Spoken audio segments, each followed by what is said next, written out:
All right, hello everybody. Hello.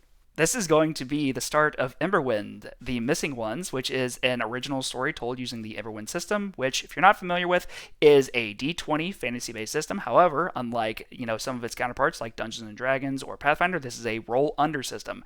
So if you hear players that are getting low numbers, that's good. That's actually what they want. This is one of those games where a natural one is a fantastic thing. Um, let's go ahead and meet this amazing cast, and we're going to have a very fun story tonight. So, Pixie, why don't you go ahead and introduce yourself? Hi, I'm Pixie Riot. I am a D&D player and DM mostly, but I love a lot of systems. I run a TTRPG themed sticker club, monthly sticker club at misspixie.com, and I will be playing Oberon Tamea, who is a druid. He, him pronouns. My personal pronouns are they, them. Okay. Next, JT. Hello, I'm JT. You can find me at WeebGeet on Twitter or JT Hooven on Instagram.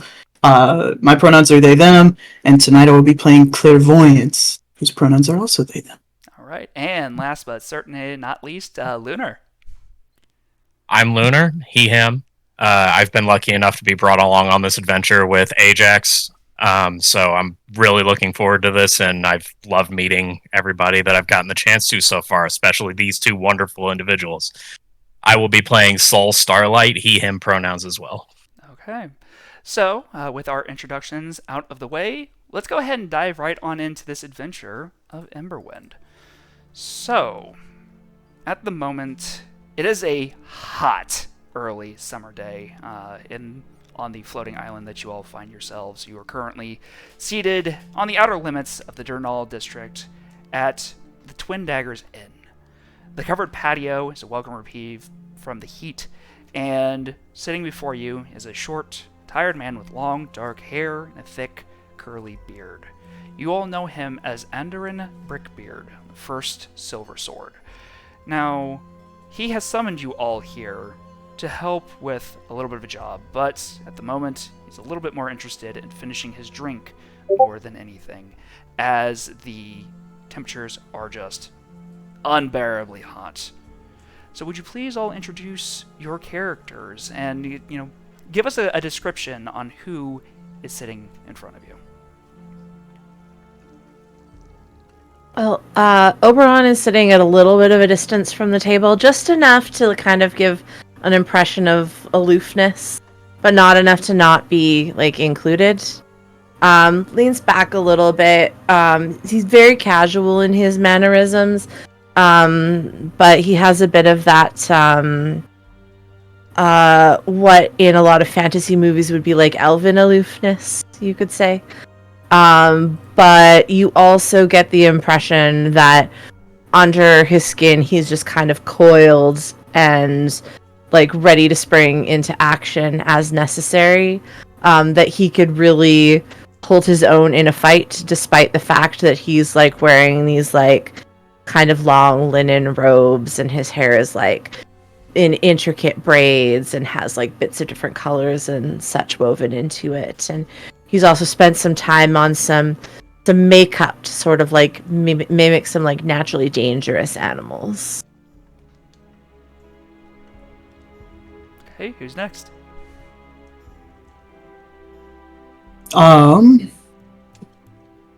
Next to Oberon would be an older-looking individual with not gray but stark white hair, quite short in stature as they slouch into their into a twisted, warped stave that they carry with them.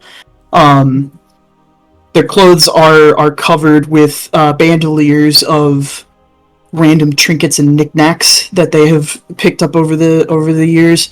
Their eyes are two different colors, and they have very clear laugh lines and crow's feet at their eyes.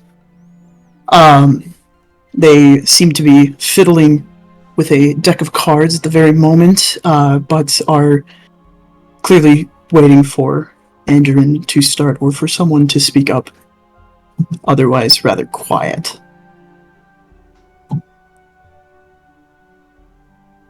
And lastly, we have Sol, who stands at about 6'6", has very defined elven, the lengthened ears and long blonde hair kind of pulled back into a pony going down the center of his back.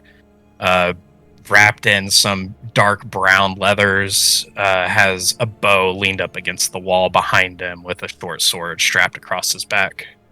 And he's just kind of hanging out against the wall, just observing and pouring himself a drink out of his skin. You see that Andoran drinks, and a little bit of the ale that he's currently consuming gets caught in his beard, his very iconic, thick, curly beard, and he sets it down. And, well, first I want to just thank all of you for taking the time to meet with me. I truly wish that it was under better circumstances. Now, individually, I know that you all have a little bit of a reputation, as it were. All of you are known and seasoned adventurers, but this is a relatively delicate matter. In case you need a refresher from the letter that I sent out to all of you, people have been going missing within the district, and we can't seem to figure out why. It's been going on for the better part of 3 months now. It started late spring, and now that we're getting into the early summer, it seems as though the pace is starting to pick up. Now, silver swords are, we keep the peace, but we also are known to investigate where needed. But this seems above us and a little bit beyond our capabilities at the moment. Can I offer you all a drink or anything like that? And you see that he holds his hand out to signal that he's looking for another ale, just to try to cool himself down. An empty glass, please. Fair enough. Doing quite all right. I brought my own. I can see that. What a water. Easy enough. Would you like that iced or regular? However, they seem fit. Well, you see that he signals a waiter over, places the quick order, and drinks are brought, empty glass for Oberon. So, I guess we should probably get down to business then. You're probably wondering what's in this for you. I can tell you that the residents of the Durnall District would be eternally grateful for your thanks, but I know that sometimes thanks aren't quite enough, so we're willing to pay you 50 coin each for this. And just for reference, that is a pretty substantial amount of gold, all things considered. I'd say that your average person probably makes about 4 gold in a year. Wow. I mean, Oberon definitely raises an eyebrow at that, because that's, a lot of money. And as he's listening to this, he draws this little flask out of a hidden robe pocket, and into the empty glass pours what really looks like something like a kale and wheatgrass smoothie, just some bunch of green vegetables blended together, and he fills his glass with that. You see that Andrew, as soon as you pour this out, he kind of makes a face just huh? What? Just shrugs. It's an acquired taste. You know what? I think you have yours. I'll stay with mine. Thank you. So I'm assuming that you probably have questions. What can I address? We've made a little bit of progress in our investigation, but more than happy to provide whatever we have. Well, whatever information you have thus far, the areas you may have checked, something sending us in at least the direction would be greatly appreciated. Well, I can tell you the name of the latest victim. It is Keelan Songbird.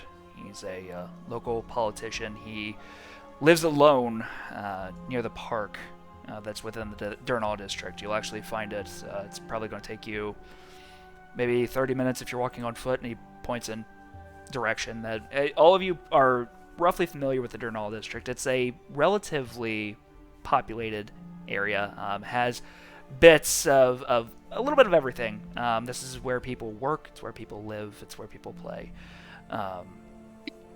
The thing that doesn't make any sense to us is that Keelan is rather liked, especially amongst his constituents, known for kind of pushing the area council to help the poor and the needy, trying to get district supplies in to help where needed. Everything that we have been able to gather in our reports is that these disappearances happen at night, and then there's no trace of the person the following day.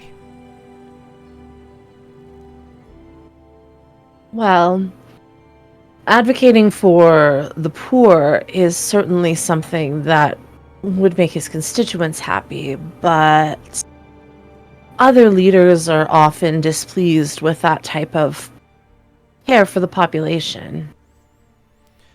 There's potentially something there. Are you suggesting this could be political in nature, then? It could be almost anything in nature. I'm just thinking out loud. Well, I can tell you that some of the other people that have gone missing are definitely not... they're not politicians, they're just random citizens. I don't have those names that are currently available, but I'm sure that if you search around the area, people would be willing to talk to you. There should be something to tie them all together. Your guess is as good as mine, and he takes another long drink.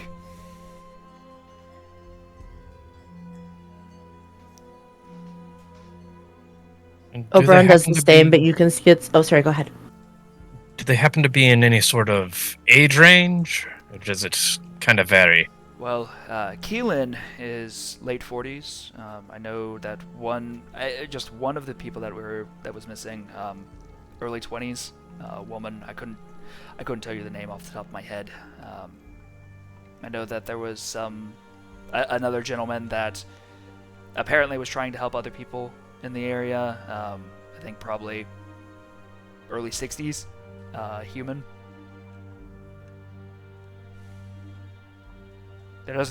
There's no pattern that we can seem to recognize. It just those are the most three recent.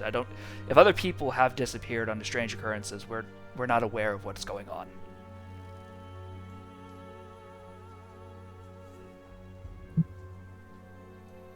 Of the random civilians that have disappeared, have all of them been noted doing some sort of good deed prior to their disappearance as far as last sightings goes? Well, I understand that two of the victims that is the case. One seemed to be a little bit more of a troublemaker, actually.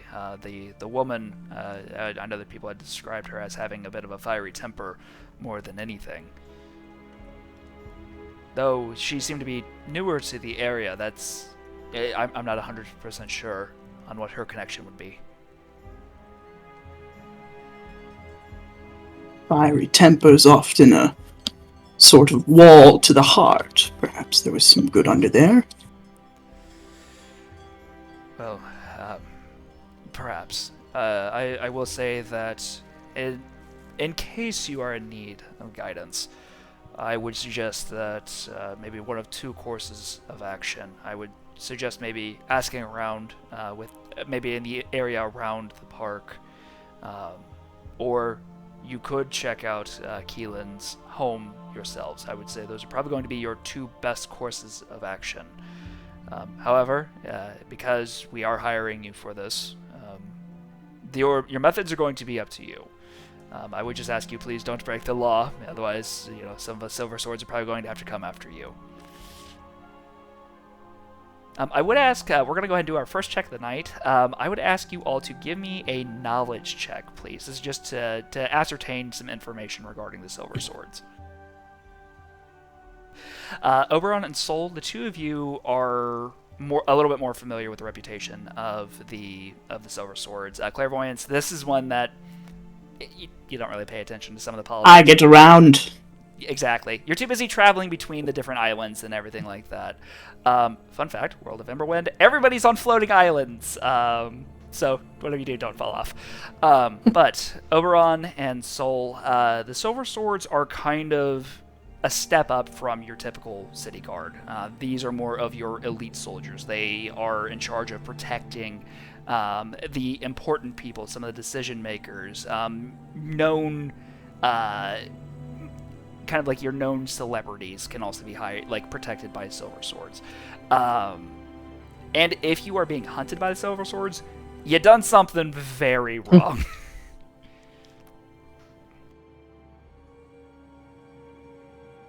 Well, if we do anything less legal, we'll make certain that it's not on the level that you would personally need to pursue us. I have to admit that that answer leaves me slightly disturbed, but, I feel rather comfortable hiring you all for this job. You all have some capabilities in your own rights. I'm not entirely sure if you all worked together before in the past or not, but that I can leave that for you to find out amongst yourselves. Well, sounds like we got quite a bit to find out. After all, a little B&E never hurt anyone. I'll just pretend I didn't hear you say that. We'll wait till you're out of your shots for the rest of it. Why would it be B&E? He said we could go. Well, I will give you a heads up that there was a smashed window at Keelan's place, and we were able to investigate by going in through there. The front door did seem as though it were locked. We weren't able to get it open. And he lived alone. He did. I think it's as good a first stop as any. Well, I agree. I think the park can wait. Well, in that case, I will wish you the best of luck, and when you have answers, and he slides this little ring that has a silver bird on it. Just use this. It will notify me of the completion of your mission. But best of luck and good hunting.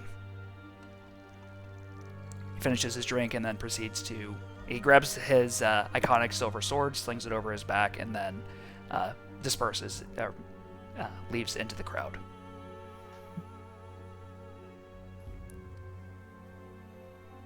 Well, do we want to finish our drinks first, or should we get right to work? I'll just take the water with me. Seems kind of urgent, but I don't see why a little drink along might not be so bad. We can discuss the problem at hand. It makes it part of the job. Speaking of, I don't suppose both of you would be fine splitting my pay. I don't care for money. Too immaterial, let's say. Perhaps we could, or you could, certainly, donate your share to one of the organizations that the missing politician was working with. It could do a lot of good. Just wait, by then it'll be safe to do good things, I'm sure. No, all that's good and well, but I wouldn't say no myself. Okay, so I'll give you 25, and then I'll donate the other 25 per your request. I think that's excellent. My share of the money, well, I've been dreaming of building a greenhouse, and I think that this would be as good a time as any. I've got a bit of debt to pay off myself. Gotta clear my name and all that. Well, then we'd better make sure we complete this mission. Yeah. As they talk, Oberon's finishing his drink. Kind of has to, shake the glass a little at the end to get the last little bit out. I'm not gonna lie, I'm just picturing that just being very chunky. Yeah, well, he's an apothecary and will definitely, like, anything he's harvested from somewhere or bought from somewhere that, he thinks has healthy properties, throw it all in, see what happens. And they don't really have a blender, and a mortar and pestle doesn't make for the greatest smoothies. Okay. So, you finish your drinks, a little bit of discussion, and then you proceed to follow the directions that you were given to Keelan Songbird's home. As you approach, it's a rather modest building, only about 2 stories. All the shutters and blinds are closed. It has kind of a thatched roof, and you see that the walls are made of this very solid stone. A lot of the buildings in the surrounding area are very similar to this. There's not much greenery in this immediate area, though. You can see just a few blocks away there is a thicket of dense trees and trails making up the public park that is nearby.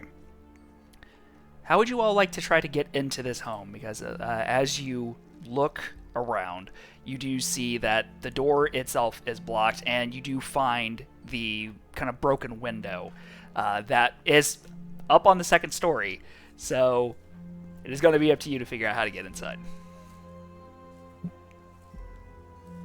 Well, as you so clearly stated before, if we've been given permission to investigate the house, it is not breaking and entering, merely opening and entering. We just need to find something to open. Well, if one of you might be able to give me a bit of a boost, I might be able to reach the window. I'm afraid my boosting days are over, personally.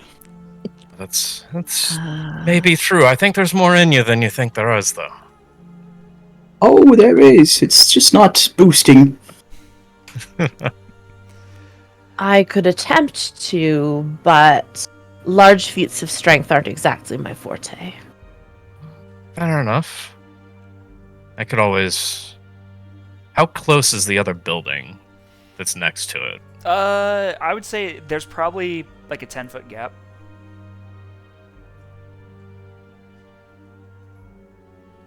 I know it's a... Is it possible to use my maneuver outside of combat? Remind me what your maneuver is It's again? the spring that gives me additional movement on. Yeah, I would say so.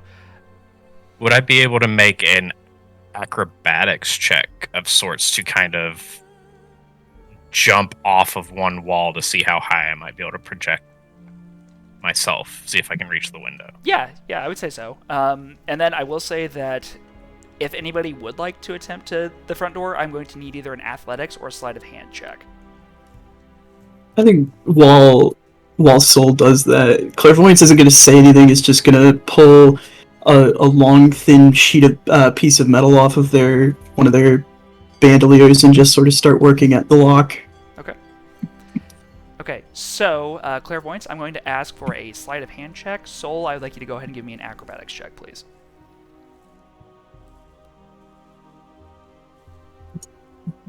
That is a 2 against my 15. Okay, that is most definitely a success. Okay, and Clairvoyance, how was your roll? I rolled a 6. Okay, that is... against a sleight of hand of 12. Okay, and so this is the way that things are going to work out. So, Clairvoyance, you pull this thin sheet of metal, and you realize that while the lock itself is fiddly, you are able to kind of like bend the sheet enough that you make an improvised lockpick, and as you're kind of wiggling on it, you hear a soft click, and the door begins to swing open. At the same time, Soul, you kind of stretch a little bit, you limber yourself up, and you make this daring kind of like sprint at the wall. You get up about 4 steps, turn, launch yourself in kind of a parkour maneuver. You like grab onto the window on the 2nd floor as you launch yourself up, and you are able to come in on the 2nd floor. I think Clairvoyance would leave the door closed but unlocked, and we'll just turn to Oberon and say, "It's no good." He'll have to let Me- us in from the inside. Oh. Yes, I mean, I'm not going to attempt that myself, so... That's all right. Hopefully he'll come unlock the door. Okay. Oberon definitely would have been too busy to paying attention to the parkour to have heard, like, a lock click open.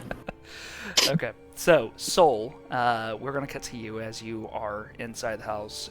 One thing that you notice that outside of this broken-in window, it is very dark in here.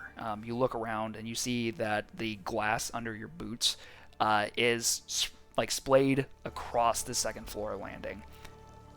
Whatever came in, smashed from the from the outside coming in. You kind of begin to look around, and despite the fact that it's bright outside, it's kind of early afternoon at this point. It takes your eyes a quick moment to adjust to being in the darkness, but it shows that there was signs of a struggle. You can see that plain as day on all the surfaces. It seemed as though what had happened was something came in, it made its way downstairs. You can see that furniture has been thrown around, that books have been just tossed everywhere. Some are destroyed. Whatever happened was largely on the first floor. But it is eerily quiet inside. It's very cool despite the outside temperatures. Well, as I'm making my way from the landing down to the first floor, I kind of want to try to take a look at things as I pass by. I'll pull out a match and strike it to get a little bit of light and see if it looks man or beast. Okay. Try to see if I can find any scratches or something on the walls or on the wood. Okay. Give me an insight check, please. That is a 15 against my 12. Okay. As you're looking around, you see that there have been almost like claw marks in some of the things, but you can't tell what could have caused this, even with your background and your training and the tracking of beasts. This is something that's entirely new to you. Nothing seems to fit the pattern. Well, this isn't good. I'm going to walk to the front door. Notice that it's unlocked. Pull the door open. I thought they said the front door was locked. They did say that. Liars, the lot of them. Perhaps we should have checked the door. Maybe. I might not I have did scratched check up the my hands door. as much. Maybe I'm losing my touch in my old age. Well, sorry, go ahead. I just love the fact that clairvoyance is just this old prankster. Just I don't know anything, of course. Or perhaps the winds unlocked the door for us in anticipation of our arrival. Simply waited till I was done with my mischief trying to unlock it, as it were. The Well- spirits do strange things. Correct. However it happened, I suppose we go inside now. Yes, let's have a look around. I'll open the door, kind of arm out. Come in. My home is your home. Ooh, he's got jokes. I like this one. So as you enter, again, your eyes are trying to adjust to the sudden darkness. I will say that from this point forward, if you are trying to identify things around this home, you are going to be doing it with one stack of disadvantage, unless you're able to either provide your own light source or find a light source of some kind.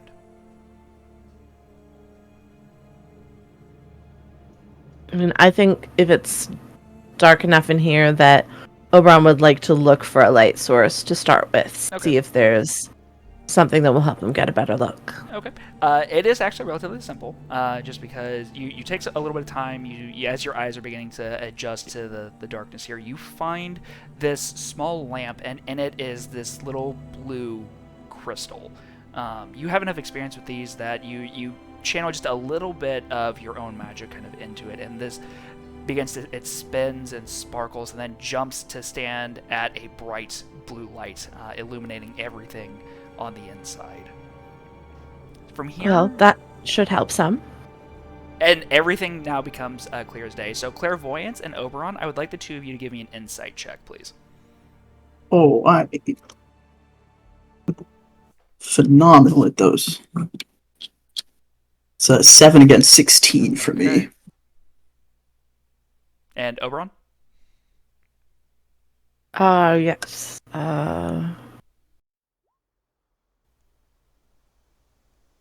So 5 against 13. Okay.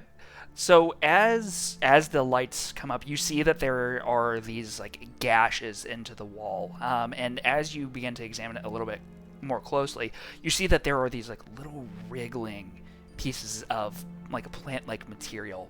And as you approach, you see that they start kind of trying to lunge towards you, but they are embedded within this wall. Can I ask to do something stupid? I mean, you can certainly try.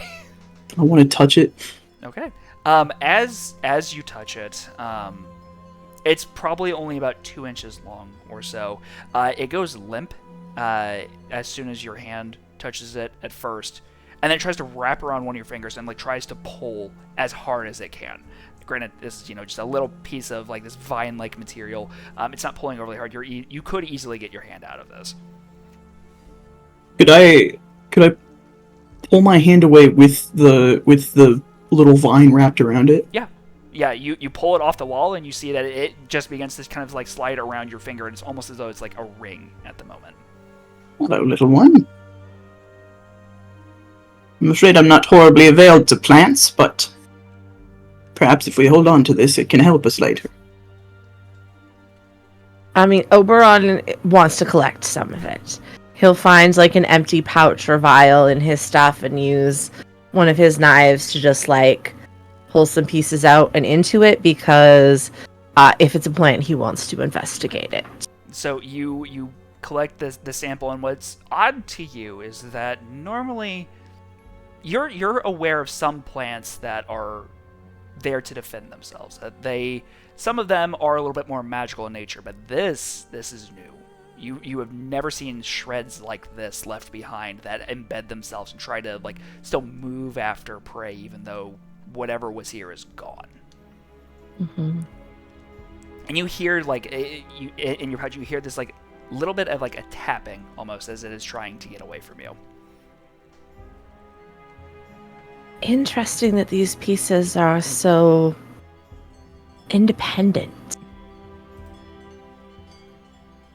It's not something I've seen before, and I do spend a lot of time with plants. Yes, you did seem the type. Well, I suppose if you don't know what they are, then we're dealing with something, well, genuinely new. Or terribly exotic. But yes, nothing that I've seen in these parts before. Saul is standing behind the two of them while they're having this conversation, snacking on a loaf of bread that he pulled from the pantry. I don't suggest you drink that one, though. Seems a little bit more intelligent. Survival, maybe. Well, with the way it's trying to get out of what I've put it in, I hate to think what it would do from inside a person. Is there a lot of, like, resident plant life within this city? Go ahead and give me a knowledge check in that case. Sure. I said 15. Okay. It's not really something that you pay attention to, and you're probably not even from like this island in particular. You're not really sure what the local vegetation would be like. If clairvoyance were to ask Oberon about it, could I make a knowledge roll on that? I would say so, and given that you are a druid, I would say that you can do it with one stack of advantage. So go ahead and roll twice, and then take whichever number is better. Okay.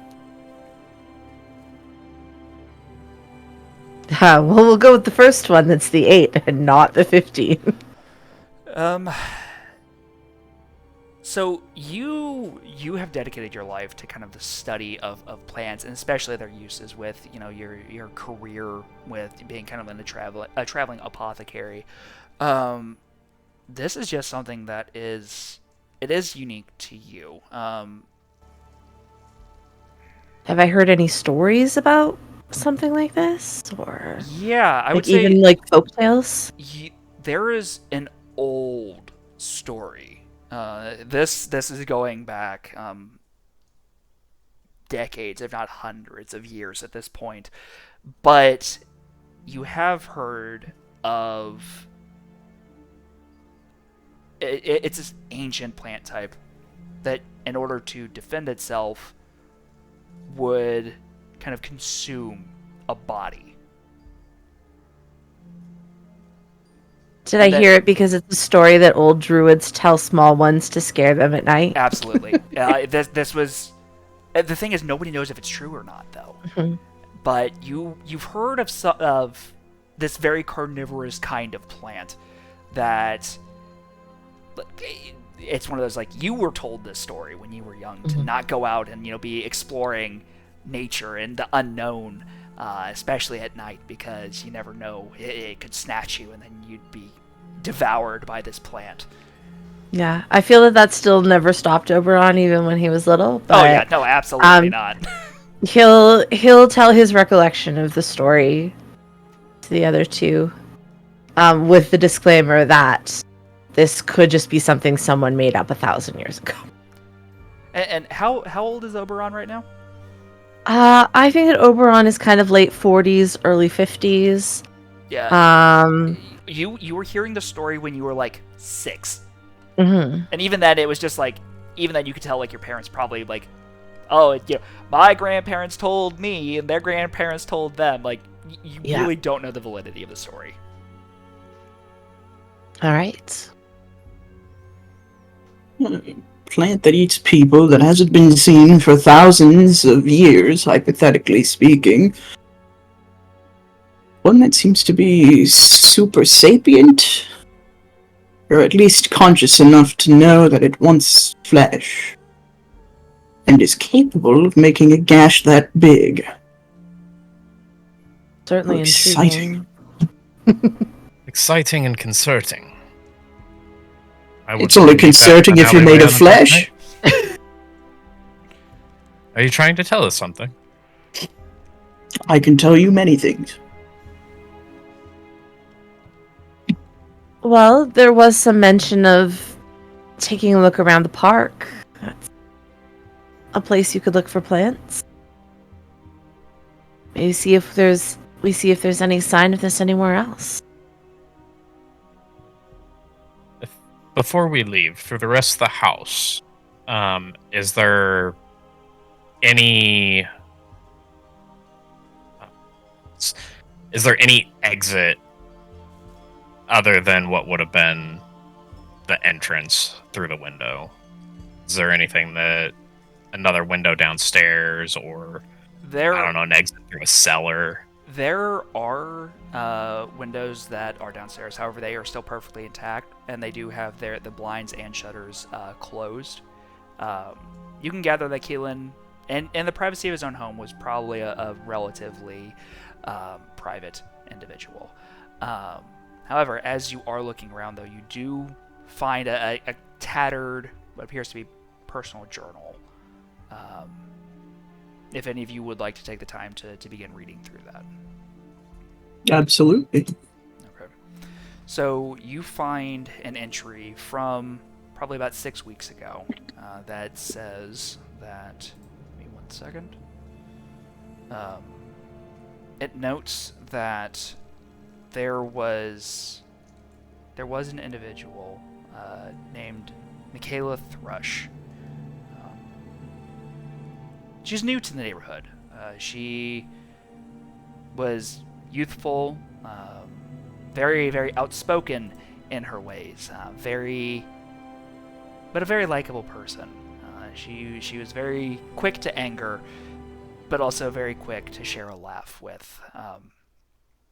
Keelan noted that what impressed him the most was that, despite the fact she'd only been living in the area for a couple of weeks, she was not afraid to go and speak her mind to the governing council of the Durnall District.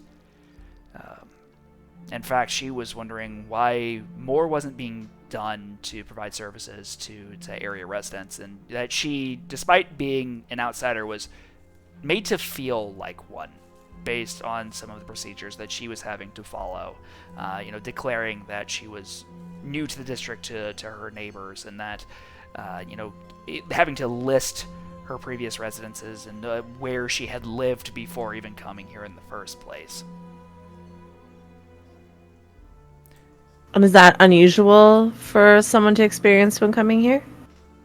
For an adventurer like you, because you don't tend to settle down in one area, it probably wouldn't mean as much, but you haven't heard of other places where it's like, if you want to live in an area, that you kind of have to like declare your entire life story. That is definitely something that's different, and you can feel that it probably shuns some outsiders from wanting to like relocate to this area. Mm-hmm.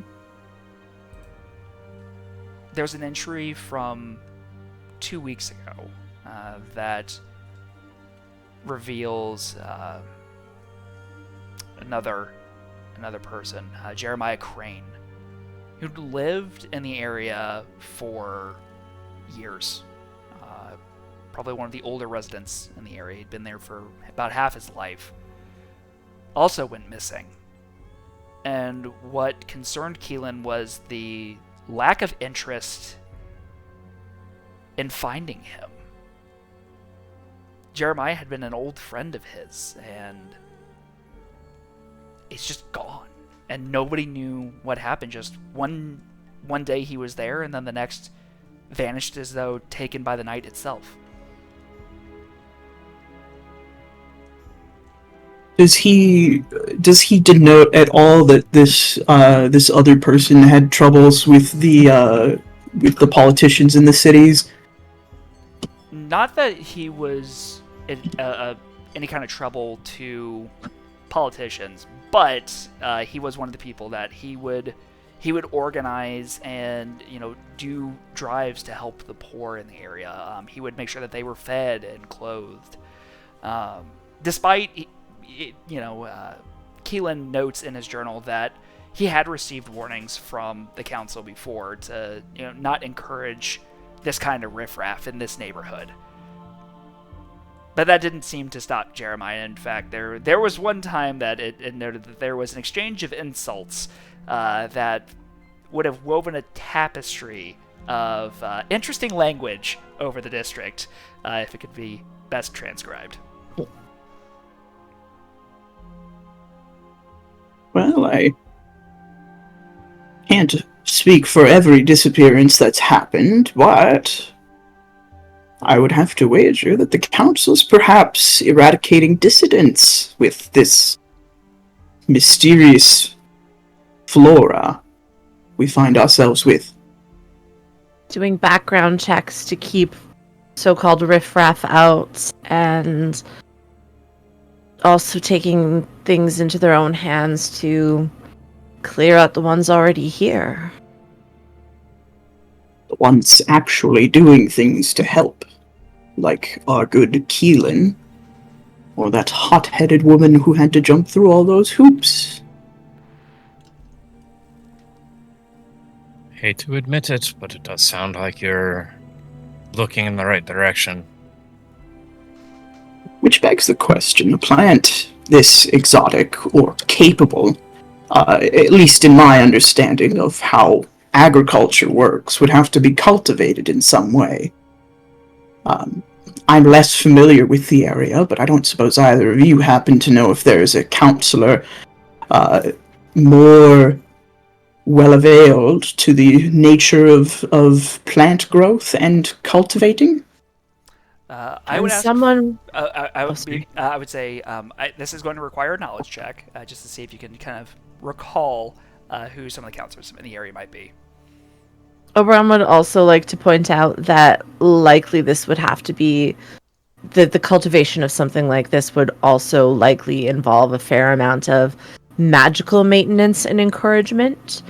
So there would that he believes there would be a great deal of magical knowledge held by the person who could grow a plant like this.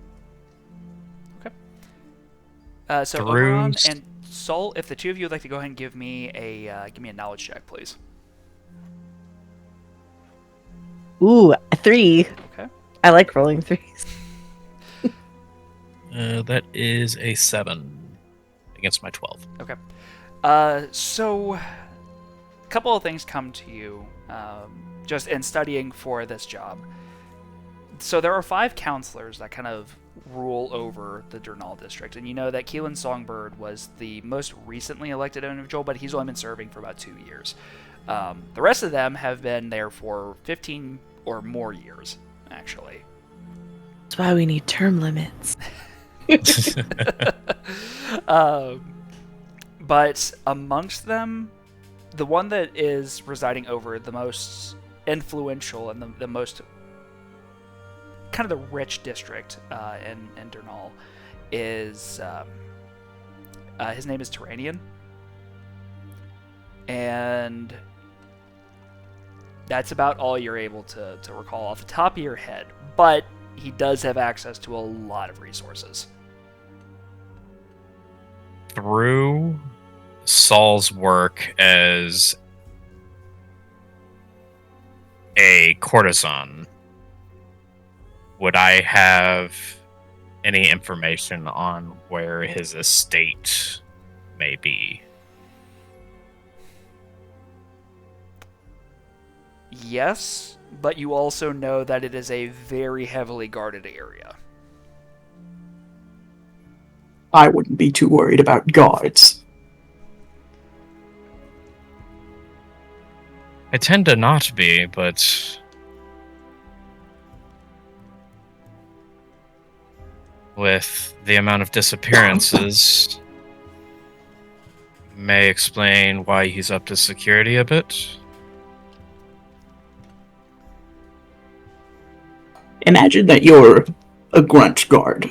Do you think that that sort of person might be a veil as to why they've been hired on as extra security for a rich man?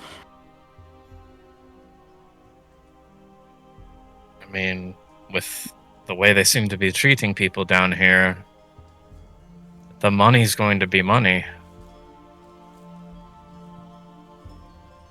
Interesting. Perhaps. So Sorry. you'll operate on the idea that those guards know what Tyrion is doing, assuming he is guilty of what we're accusing him of doing in this space. You think that he would just give that up? Not necessarily, but when it comes to a job, the lower you are on the totem pole, and quite frankly, with the way they seem to be treating people that want to come here, they might not have the means to just step aside. When's the next pay coming? Well, they wouldn't be stepping aside for ruffians. They'd be stepping aside for 3 people investigating disappearances who believe it may or may not concern the man paying them. The only thing worse than losing your job is losing the person paying you to do a job. There's always more work, but pay like Tyrion's only comes once in a lifetime. So, if we believe perhaps Tyrion may be in danger of these disappearances, a little extra motivation for allowing us to investigate can go a long way. Framing it as all in his best interest does sound like the best way. Speaking of our hiree, Oberon, did you happen to grab his ring before we left?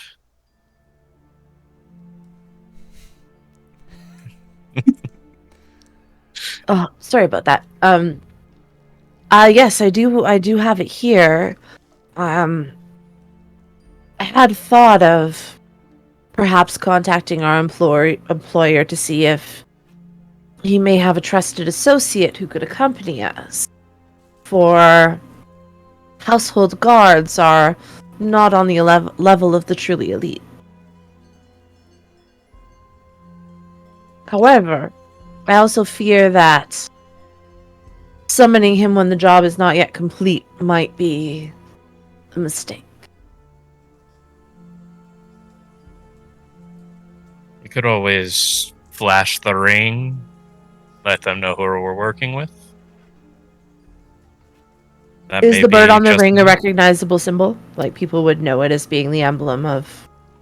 I would say in this case, no. This is a personal item Okay. of your employers. The more recognizable thing is that when it comes to the silver swords, is that they have a very distinct, bright silver sword that they carry with them. And normally, when you met with your employer, he was in more of his civilian garb, but normally they have very exquisite, exotic, well-etched armor. That's very, very recognizable. Being escorted by someone in that armor would get you almost anywhere in this town. So it seems. I imagine that availing our employer to the level of deception we might be creating here might be disconcerting for him in terms of conflict of interest to our methods. That is fair, and I don't suppose we should lie to him the way we're planning on lying to get in here. Well, If their line of work is protecting those higher up, then maybe one of them are there. Maybe we could request an audience with the knight that's on duty. Maybe he'll recognize the ring. Maybe he'll be able to get us in. potentially, would the council members at a time like this tend to have, like, in addition to their own guard, would there be city guards or like a silver sword posted at their estates?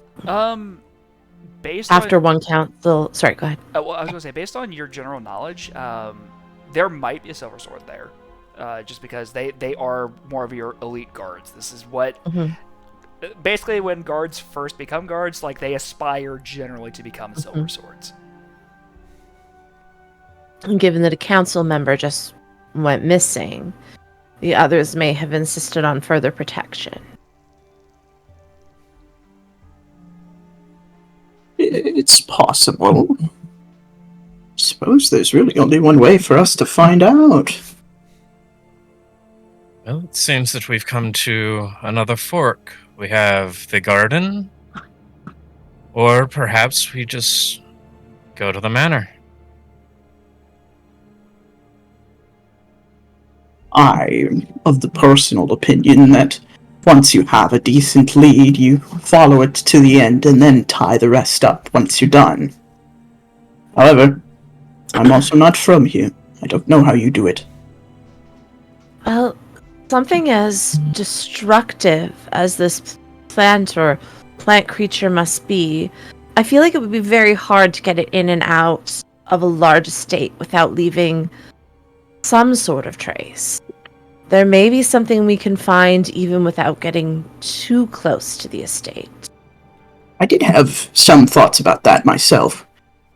Having seen things that I've seen, it would not surprise me if they were able to sort of contain this plante in some sort of jar or vial and then unleash it on their desired victims at the opportune time.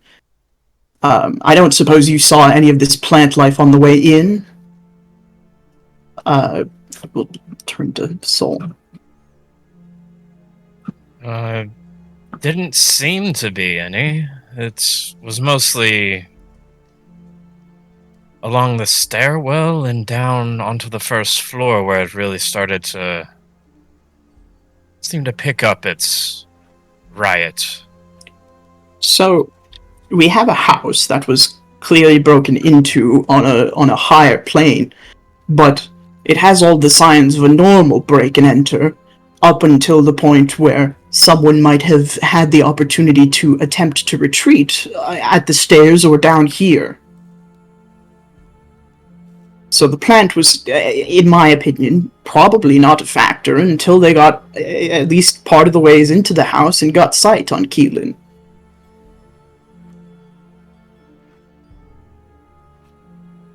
You pose Well, a good possibility. That will make tracking the plant incredibly difficult. So, I suppose that makes our choice trying to get into the estate, trying to talk our way in.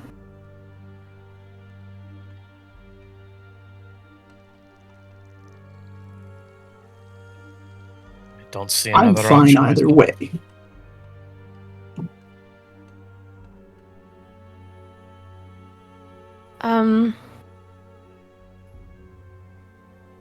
What are the chances that, like, in terms of inventory type things, that Oberon would have something, like maybe some sort of, as opposed to just potions and things, like, he potentially could have made, like, little druidic, like, grass and stick type, like, warding figures and, like, things that are part of, Kind of like good like, luck a charms druidic. and stuff like that. Yeah. Yeah. I'm totally in favor of that, honestly. So in that case, perhaps we could present ourselves not just concerned about his possible danger he's in, but I could present some gifts of items that might help him to ward his estate and up his protection. Could be an enticing offer. If there's one thing more believable than three adventurers protecting the interests of the rich, it's a single adventurer peddling wares to protect the rich. It is a They role love that to I've spend money. It is a role that I've taken many times in my life and could certainly attempt again. And I clearly find my way around a little bit. So why not just be the escort? Then it's settled. We will peddle wards for this Tyrian fellow, and attempt to discern if he is perhaps hiding more than he seems to be. Then that is what we shall do. Okay. So, you all begin to make your way towards Tyrion's Manor. It is quite a ways, especially because you are having to go on foot. It'd probably take you the better part of an hour or so to get there. But as you approach, you see that there are a grand total of 3 guards standing out front, and there's this large silver gate that has this symbol of an eagle in flight kind of etched into it. 2 of the guards are, wearing kind of your standard, leather armor, little steel cap, leaning on spears. And then you do see that there is another guard standing more at attention, wearing a silver breastplate, the iconic silver sword at his hip. These pauldrons that appear to almost be like lions laying on his shoulders. And you see that he's kind of, despite the fact that he obviously has more discipline than these others, he seems almost more at ease. But you do see a silver sword standing there. As you approach, he holds a hand up. All right, what's the business here? Greetings. We have come in hopes of assisting council member Tyrion in the face of, this trying time that the city is finding itself in. We heard about Councilman Keelan's disappearance. And,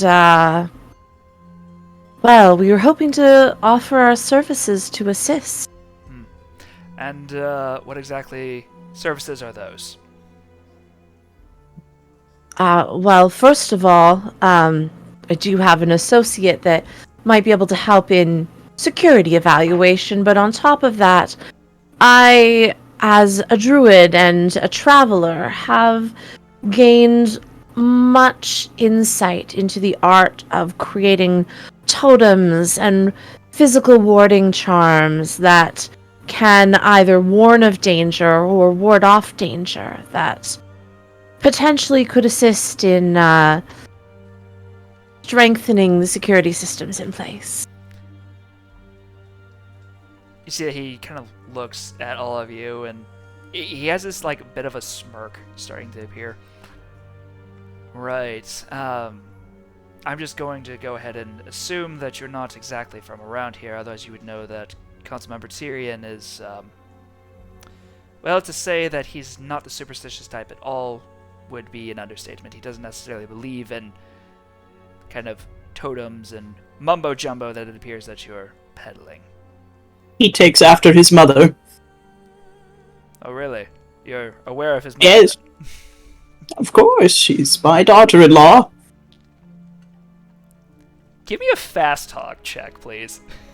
Oh boy, if there's one thing that clairvoyance is definitely super good at, it's fast talking.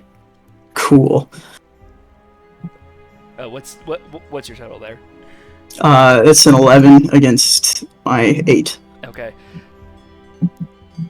And what is your name exactly? What do you think my name is, young man?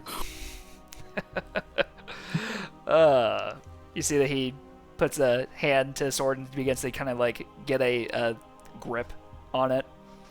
Please forgive my friend. They're just getting up there in age. Getting, you know, how the elderly get. They think they know everyone. They think they know everything.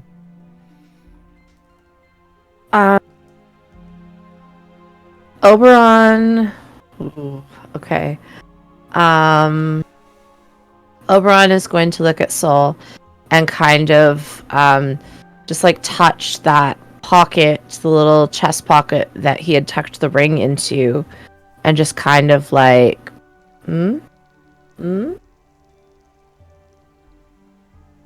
just looking for, you know, some insight into whether it might be good to mention that we have been asked to help by a member of the Silver Swords. My good man, what may your name be? Serious. Third silver sword. And I can see you're very serious. I have come in contact with someone you may be at least acquainted with. The name Andarin? And you know him how, exactly?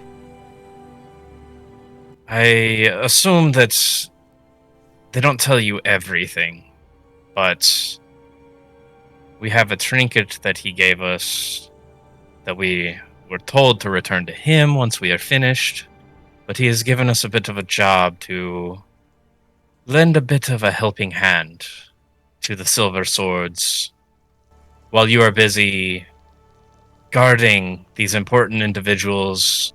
He thought that we might be able to help find out exactly what's going on with these disappearances. Are you presenting the ring? Yeah, I will show the ring, but I'm also going to, you know, make sure that I've got a pretty like good grip on it when I pull it out to show it to him, just in case.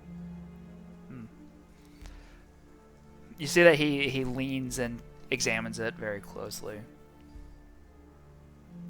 Well, I can tell you that this is certainly authentic, and if you had tried to steal from a silver sword, you wouldn't have your hands left. Oh, we wouldn't dream of it. Look. So you are under the impression that Lord Tyrion is under threat of disappearance, like what happened with Keelan, correct? I think that at this point, any and all of the council members could be in grave danger. See, there's a small difference between Lord Tyrion and Lord Keelan.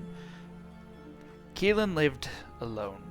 He preferred to keep a simple life and refused protection when necessary. Lord Tyrion, on the other hand, didn't. As you can see, I'm here. There's a battalion of guards between the gate and the manor itself, not to mention another small battalion on the inside. Lord Tyrion has never been better protected than he is at the moment. You haven't fought very many monsters in your day, have you? He raises an eyebrow and looks at you. Typically, with incidents as severe as this one, where a whole council member has gone missing, it usually indicates the beginning of an escalation. They went for civilians first as a test, a council member with low guard as a secondary tryout. Who do you think is going to be next? Well, if Andoran has hired you, then I'm assuming that he has maybe an idea, or trusts in your capabilities, to prevent that from happening. Now, I understand how creatures and monsters and things that go bump in the night operate, and that's part of the reason why we've been stepping up our security for the remaining council members, as long as increasing the amount of patrols that are going on throughout the district. We are taking this seriously. But just this district, though, right? Well, considering that is where our jurisdiction currently resides, then yes. Okay. So, when you guys come to find, in the morning, let's say, that your council member, your ward, has mysteriously disappeared with naught but an indication of a simple break-in, what are you going to tell your superiors? What are you going to tell the people? That their council is gone? Well, We just want to have a look around. In and out. 20 minutes max. It can't hurt any more than we already have. Judging by the size of the manor, maybe 30. I would like one of you to give me we'll do fast talk check, and I'll say that you can have 2 stacks of advantage this time. So roll 3 times, take your best number. I'm good at these. And yeah, I'm relatively good at these as well. Not phenomenal at them. Just one of you make the check, please. Would you like to go, Pixie? No, why don't you? We gotta roll some dice. I just love that. No, you go. You do it. I don't want to be the reason we failed. Exactly. No one wants to be the one. How do you think I feel with a base number in that stat? Yeah. Well, with my 12, I got a 7, an 8, and a 10. Okay. Nice. You see that he looks to the ring, looks at all of you. 20 minutes. But I'm staying within eyesight of you the entire time. Understood? No, absolutely. I think that's an excellent idea. You see, he just kind of snaps his fingers. The guards next to him open the gate, and despite its size, it just slides open as though it's almost on magical hinges. And as you approach, you see that there is this long, essentially like a driveway. It's all like elegant paved stone. You can see that there's little bits of like silver and gold like inlaid within it. It is an extravagant amount of wealth on display, and you see that there is this massive 4-story building before you. You make your way into the main entrance, and he looks at all of you. Is there anywhere in particular that you would like to look? Because I will tell you that Lord Tyrion's chambers are off limits. Even us silver swords aren't allowed in there. Now, just a quick question, though, in regards to that.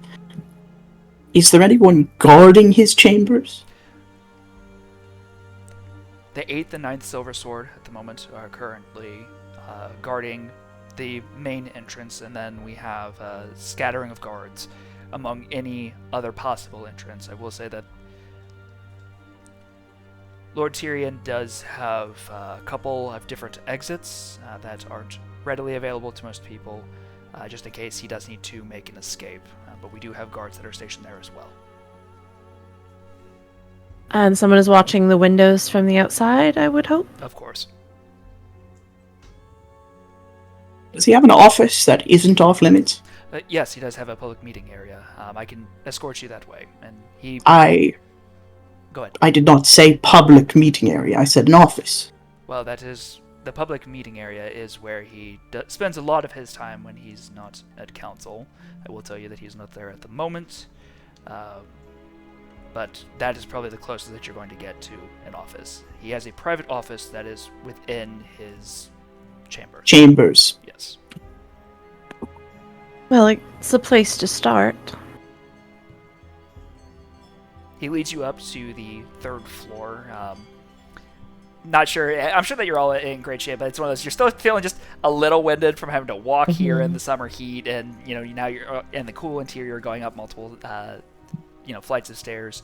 And before you is this beautiful office. A thick red carpet lines the floor. There is a heavy oak table. You see that there are different books and journals that are kind of on the shelves along the side. And Sirius stands at the entrance, hand on sword, and, well, time's ticking. Oh, so serious. Not a pun. Although, very funny. Actually, you made that joke earlier, didn't you? It's fine. I'm sorry, I didn't catch it earlier. It was a good one. No, I was in my own world. One that was meant for repeating. All right. So, you are looking around this office. Is there anything in particular that you are wanting to look at? I mean, Oberon is first and foremost looking for not just any traces of, traces of unusual plants in that. Does he maybe have potted plants that are very uncommon to this area? Or, just any kind of signs that this is someone who knows more about horticulture than your average just rich dude. Okay. As you are looking around, you see that there are a couple of plants that are kind of on display. You notice that where they are placed, it is meant to kind of draw attention to them and really highlight some of the elegant woodwork that has been done in this. You see that there's even one part where there's this kind of creeping plant that is set on a bookshelf, and it kind of wraps into the bookshelf, and then is has etched a very elegantly carved plant where it looks like it almost fuses into the wood itself. That's more of a common house plant. At least with your line of work, you would be very aware of this. But just the way that it's presented is obviously with a very rich person's taste. But there's also a lot of care. That plant is thriving in particular. As you are looking around, I would say go ahead and give me an insight check, please. Okay.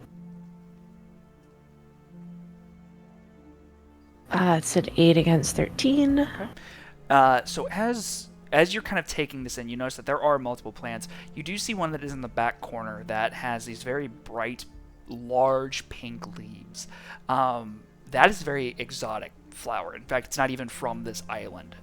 You would have to go probably about halfway around the world just to find where that is native. And it would be difficult to grow in this climate, etc.? Yes, it would. Okay.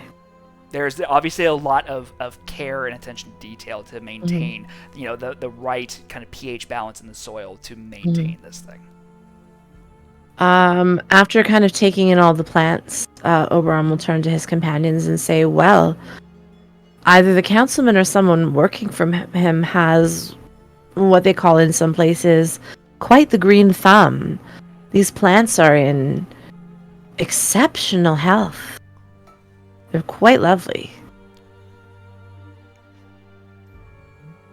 They seem to have some acquired tastes from outside of the district. Who takes care of these? That would be Lord Tyrion himself. He must love them dearly. I have seen few who have this level of care for their plants. It's, well, it's quite lovely to see. I will say that it is one of his main hobbies. It's how he spends a lot of his time when he's not maintaining the district. Myself as well. It is, good for the soul. I don't suppose you guys have blueprints of the house and the estate layout. Yes, that is down in the guard room. I will say that's... And you see that he pulls out like a very small pocket watch. That is going to probably be the last of the time that I'm allowing you to be within the estate, if that is how you'd like to spend your time. It would be faster, I think, if you just went and fetched it for us. I'm not letting you out of my sight. That was our deal. Is there someone else you can send for? You see that he pulls out... He has a ring that's very similar to the one that you all have. However, this one has a little lion that is etched into it instead of a bird. And you see that he kind of whispers into it, and then the lion itself disappears. You should have that in a couple of minutes. That's Perfect. wonderful. Thank you. Can I see Andrin's ring? If you wouldn't mind, Oberon. Absolutely. And I'll take it out of the little pocket and pass it over. I want to open one of the windows, look back at Sirius, look down at the ring. Go and check the garden. And then pull it down and see if it does anything. You wait, and wait, and wait. Nothing happens. Damn. Would we have been able to see the little line on the ring disappear? Yeah, it was very obvious that it disappeared because it was kind of like this like little raised like figurine, and then you see that on the ring that he's wearing, it's no longer there. While Sol is holding the ring up, can I just like look at it and see if I see anything that's changed about it? Like the bird ring. Yeah, I would say that there's nothing noticeable that it has changed. However, being a person that utilizes magic, I would say that you could give me a knowledge check if you would like. I would love to. It's a 10 against 13. Okay. So you have heard about these before. They're enchanted rings that are meant for delivering messages.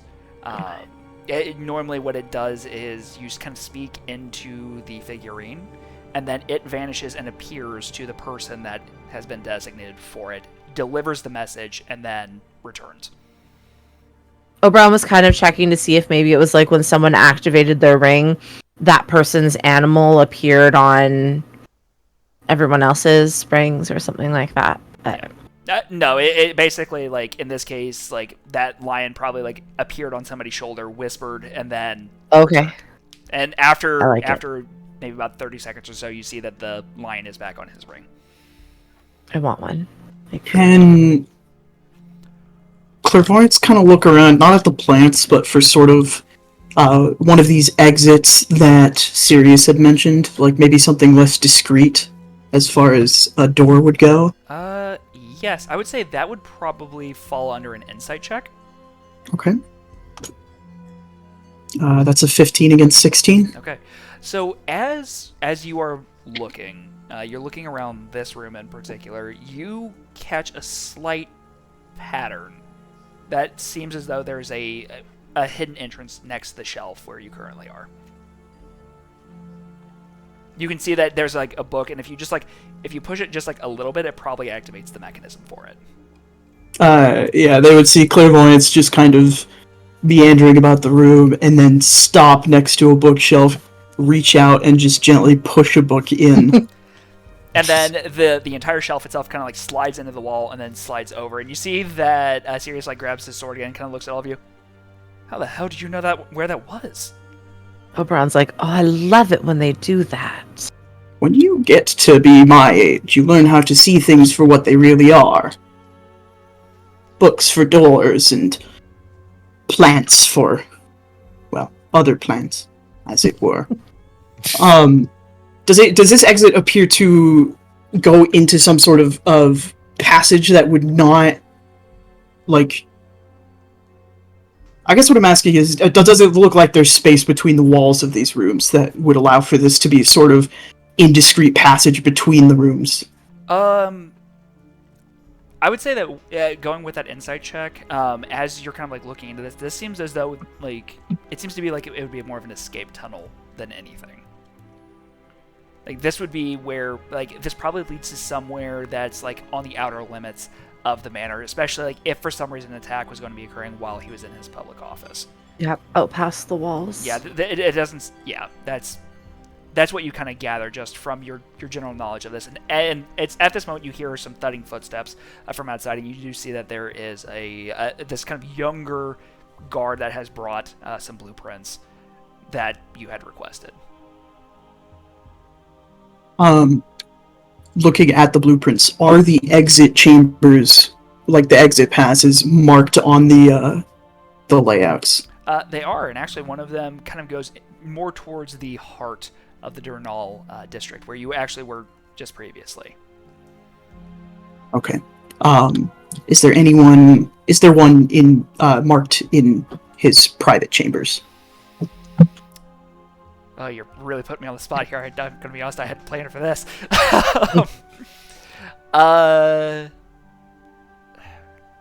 You see that on the blueprints that are available to you, leading from his private chambers, there's one that goes into what seems to be a kind of chamber underneath the manor, and it does seem like it's next to like a vault. At least that's how it's labeled on the blueprints that you have. You see that there are about 3 other entrances that have like kind of escape hatches that will lead to different points within the district, and then there is one that actually leads almost directly towards the port, where people can get onto a skyship if they need to leave in a hurry. Does this supposed vault have any other access points, or just the chambers? There is one additional one, but you can see that it's under like a heavily reinforced door that would be kind of like the quote-unquote main entrance for it. Is this door private too? Yes, it is. The vault is off limits to pretty much everybody. Okay, and you've never seen the inside of this vault door? No, I have not. Okay. Is there anything on the map that looks like it could be like a conservatory greenhouse? Anything like that? There is a private garden that is out back, and along with that there is a small conservatory. Okay, and I imagine that also looks like it's only accessible from within the private quarters? No, that is actually out. It's behind the manor where you currently are. It would lead kind of like out into a courtyard, because this is a person that very obviously likes showing off his plans. So this is a place where he normally takes meetings and is showing guests around. Right. It's more like his own private little garden. Yeah.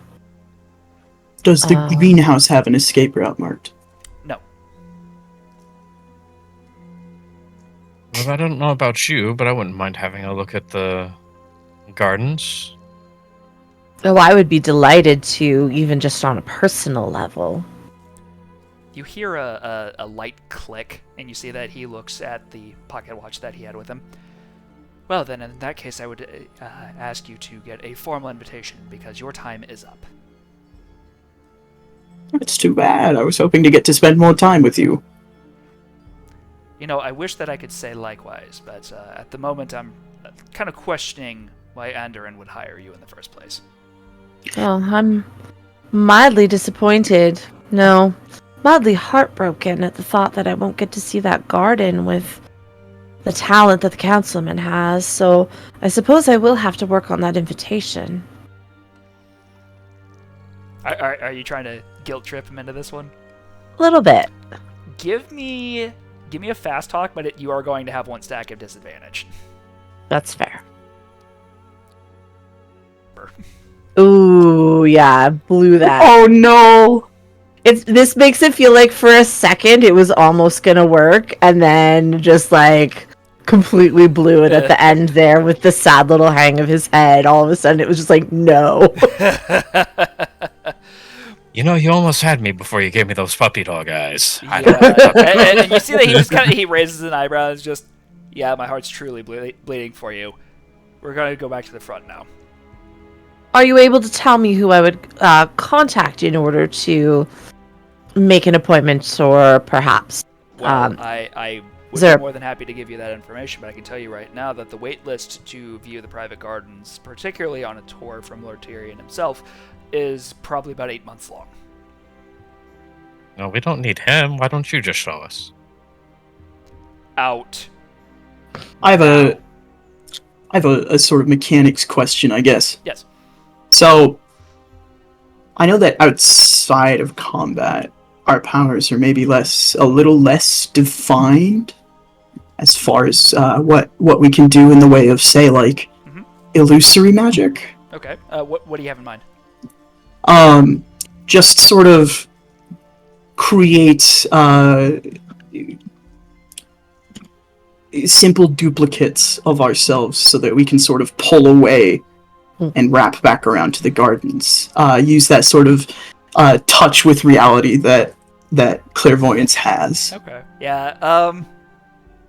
There's almost something like that in the cantrip decks.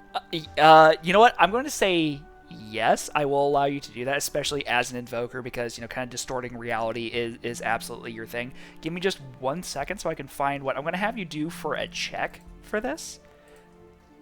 Just because I like it. I will say it is going to. You're going to have at least 1 stack of disadvantage while you're doing this. I accept your conditions. Let me see here. Oh, and Oberon is going to get the name of the personal secretary, because just in case, he is going to put himself on that waiting list. Okay. Just in case he's not guilty. I'm going to say that this is either going to be... I'm going to say either a fast talk or a stealth check, please. And I will say I'm going to give you 2 stacks of disadvantage because you've already tried his patience a couple of times. I don't suppose I could wager you into a sleight of hand.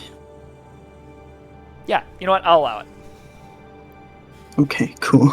That gives me a wider margin of failure. 2 stacks, I roll 3 times, take the lowest. Yes, take the highest, actually. Oh, highest, right. Sorry. Worst, yeah. D&D brain. I liked it the other way. That's a 6 and an 8, which would make the highest an 8 against my 12. Okay. So, I'm going to say that you could create a duplicate of yourself in this case. If you're wanting to try like getting a quick sneak around.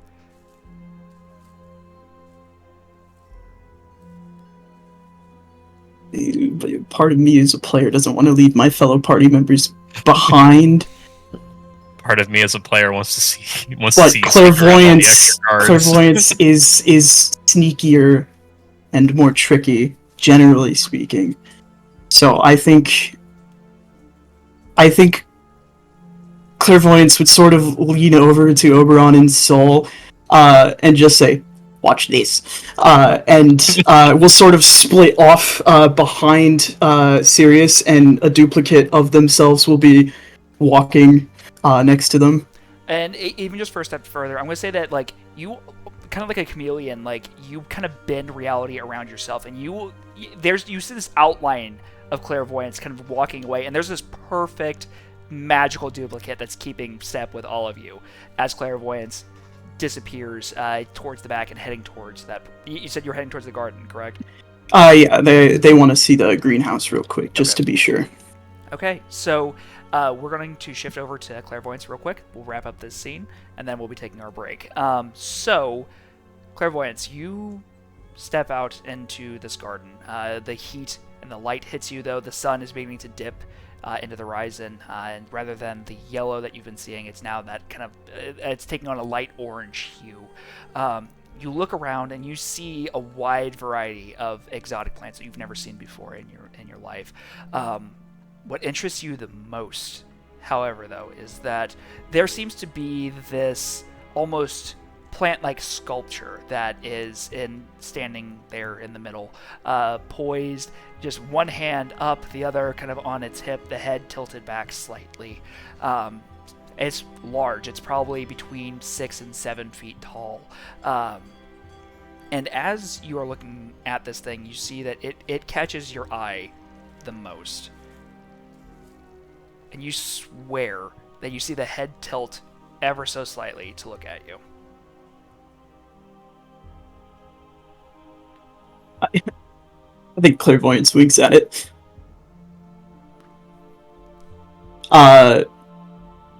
So I have that little shred of vine from Keelan's manor.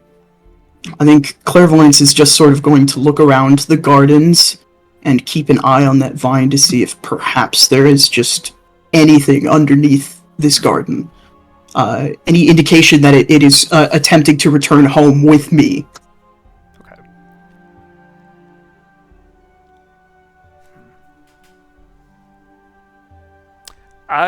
Let's see. I'm going to say give me a sleight of hand check, actually, because as you are kind of like holding your hand, because you said you allowed it to like kind of wrap around with your fingers, right? Yeah, it's just been they've just been letting it kind of squirm around whatever it wants to. Okay. So as you're kind of like extending your hand and seeing like if it's like wanting to move in one direction or another, you notice that it like unwraps itself and then begins to like crawl up your sleeve and is heading like towards your shoulder. And the sleight of hand check is just going to see if you can like catch it before it. That's going to be a 14 to my 12. Okay. As you're like trying to like grab it and stop, it rips out the back of your sleeve, and you turn and look, and it's gone. Your home is here, then. That is excellent. And it's at this moment that you hear a, "Hey, who are you?" I got lost. Right. Well, you ought to find your way back to the front. And in fact, we're going to make sure that you get there. You see that there are two guards that come up and just kind of like roughly like grab you like by the arms and start kind of like hoisting you out front. Not a long time since I have been grabbed like this. Okay. So, for the other two, you eventually see it's probably only about 5 minutes or so. You do see clairvoyance being like bodily like lifted off of their feet and kind of like led out to the front, and then you see that Sirius is very confused because there's a duplicate that's still standing there with you. Look, I'm not even going to ask at this point, but I am going to ask you to leave. But you said you weren't going to ask. He just glares daggers at you. You're fun. I like you. You're funny. Oh my goodness. I don't even know how Andron found me, but you. Clairvoyance will sort of step back into their illusion of themselves and. You're going to have to teach me how you do that. I don't think you want to know. Well, we should get going. We have a lot of work to do for our friend, and we don't want to bother you, the third Silver Sword, any longer. Now let's get serious and go find another council member. He just rolls his eyes. And I'm going to say that you're probably going to be making your way back kind of to the heart of the Durnall District in that case, correct? Just somewhere away where clairvoyance can indicate to them that. Okay, so you begin kind of making your way back towards the more residential area. After probably about 45 minutes or so, the sun has set, night has fallen, and you see that there are these kind of street lamps that have those blue crystals that are in them, kind of shedding everything into a bright blue light. You currently have the street to yourselves. So, good news, bad news. Bad news Good first. news. Oh, I don't think he's going to let us back in there. Good news is, that little vine sample that I took, it leapt off of me in the gardens, which means that whatever we're looking for, probably there.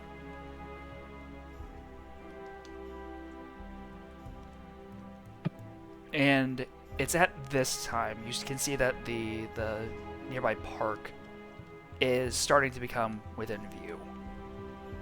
And you hear a guttural scream in the night. You have all made your way back into this area. You hear this guttural scream as though somebody is terrified for their life. And it's coming from within the thicket that you can see a little bit in the distance. If you sprint now, you could maybe see what's going on. So, party, what are you doing? I mean, O'Brien's going to take off running in that direction, yeah. Okay. I don't think clairvoyance is necessarily at a sprint, but they are moving as quickly as their frail body will allow them to. All right. So you all take off at the max possible speed that you can do.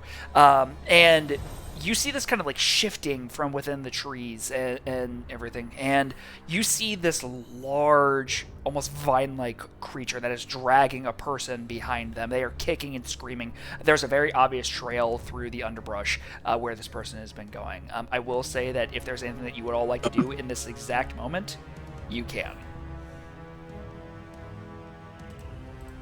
How large is it? Standing about 6.5 feet to 7 feet tall. It is quite large. I And we're how close to it now? I would say right now you're probably within 50 feet or so. Okay.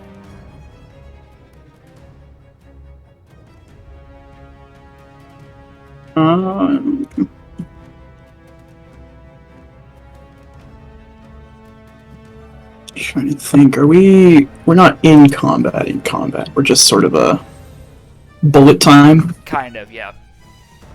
Okay. Saul would like to try to run forward and like clear the brush to get to the other side. Okay.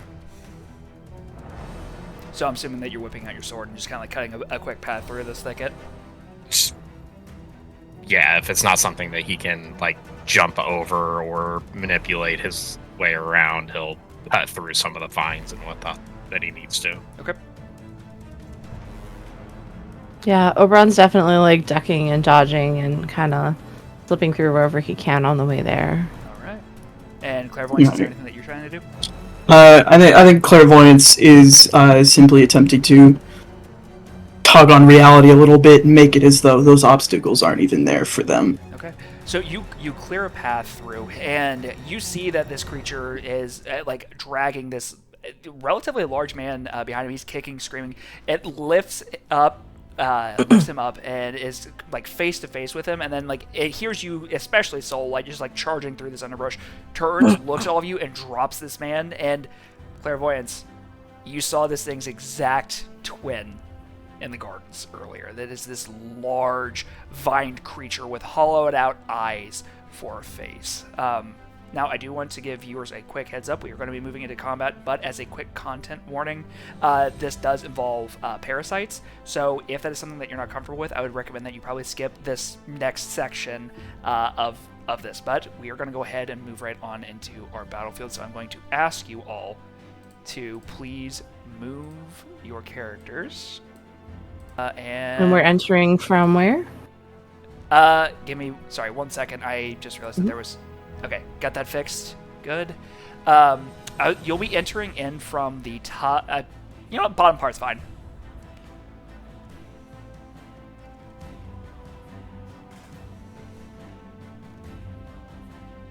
Just need to make sure that nothing is getting broken as I'm doing this.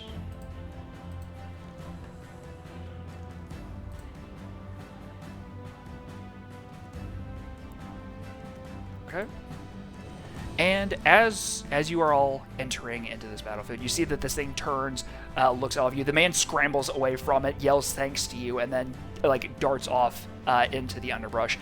You see that it points one long-limbed finger at you, and then with its other hand, it starts kind of like moving in this kind of circular motion. And you see that, like from the underbrush, you see that there are these spores that begin entering 1, 2, 3, 4 of them. And we are going to go ahead and have combat begin. So, because this is also something that we are doing for educational purposes, I'll do a quick explanation as to how this works. This is a little bit different than D&D. The way that it works is that heroes always get to go first, so the party will be agreeing on who goes first, and then it will go hero, enemy, until there is nobody else left to go. So, heroes, who would like to go first? I mean, I'm assuming that Saul's going to want to, but with that charge in and all. But Saul wants to cut some things. I can make it easier for you. Just as a presentable option, because you target with accuracy, right? Yes. Okay, I can increase that by 2 with one of my abilities. If you want, I will yield. Just on top of it. Clairvoyance understands that reality is what you make of it. And they'd like to make reality for you that this thing is stupid easy to hit. We're going to be great friends. Yeah, I will secede. Okay. First. All right, so we're going to have Clairvoyance go first. Then I'm assuming we would like to have Soul go. I think so. Okay. And then we'll be finishing with Oberon. So, Clairvoyance, it is your go. Okay, so I'm going to use 2 actions in the correct order. First, I'm going to use 1 slow action to distort reality on the big boy. Okay. So any action that includes this being targeted get +2 to accuracy. Right. And then Clairvoyance is going to use their second slow action to sustain another spell by applying the Crystalline Battalion to Soul, Okay. which will reduce damage taken by 10. All right. So describe it as you cast these spells at the beginning. So it's a lot more obvious now as Clairvoyance is actually in battle mode. You see their normally resting face twists into almost I wouldn't say a wicked smile, but like a smile of pure excitement as their staff sort of begins to rattle, and you see not light or anything that would be a normal indicator of magic, but the visual around their staff sort of begins to distort as they call upon their connection with the way that things are and begin to make them the way that they want them to be. All right. Ooh. Okay, so a lot of setting up with your first turn. So that is going to take us to our Spore Guard Seedlings. Another thing about this game is that it can be played GM-less. So enemies have an AI system that is built into them, and I just have to roll a d6 to see what happens. So, with our first guy, let's see, so he gets Unstable Germination. So we are going to see what happens here. It's another roll of a d6. On a 1 to 2, something bad happens. On a 3 to 6, nothing happens. Alright, so nothing happens. Then I just need to do a quick measurement. Okay, you are just out of range, which is good. So unfortunately, our first little spore guy is going to be doing nothing this turn, as it just kind of sits there and waits. Yeah, unfortunately, that's all it gets to do. All right, 5. We're going to do another Unstable Germination. Again, just kind of, you see that it sits there and begins to kind of like pulse a little bit with energy, and nothing happens. And it just sits there, and you see that they are, it's almost as though they are a more defensive kind of creature, that they prefer to just kind of sit there. That is actually just going to be their turn. The rest of them aren't really able to do anything for the time being, so Soul, that is going to take us to you. Saul is going to do what Saul does best. So my first move action at the beginning of an encounter, or my first move action in an encounter, is a fast action. It's not a free action. but it's a fast action. So I'm going to move 5 squares, All right. 4 squares, something in there. And we are going to use a second fast action to attempt to retreating rend this little big plant guy. With the +2 accuracy, I need a 15 or lower. That is a 12. Okay. So that will be a hit for 2d6. And then I can immediately make a shift action as a free action. So I will give you damage of 7. And then I will use my maneuver of spring as a free action as well, that I can attempt an acrobatics check to add 2 squares to a shift action. Okay. Is that piercing damage, or is that... That is against toughness? Toughness, yes. Okay, how much damage was that total? 7. 7. Okay. So as you take this cut into this large vine creature, you feel your blade like bury into it, and you feel that the vines that make up this root bloom's body kind of close in around your blade, and it is a hard cut. You feel like you barely did anything to this. And it just glares at you and tries to bring a hand down around your throat as you're going to be making your movement. I will attempt my acrobatics check, again of 15. That is a 13. Okay. So that will be... I have a shift action. My shift actions are 2 squares through one of my aspects. Okay. So that will be 4 squares total. What are you shifted to? I'm going to jump back there. All right. And then as my slow action, I will attempt a farsight shot that gives me +2 to accuracy, so I have to roll a 17 or lower. It will do my ranged weapon damage if my last damage dealing action was a melee attack. I deal an additional 3 times the number of squares I am away from the target. And I rolled another 12. Another 12, okay. So that will be 3d6 against toughness. Okay. That word. Ooh, and that's good numbers too. That is 12, 16 plus an additional 12, so 28. Okay. That is a much more successful hit, as you do a whopping amount of damage. You feel yourself, like when you cut in with your blade, you feel that this is a relatively dangerous creature.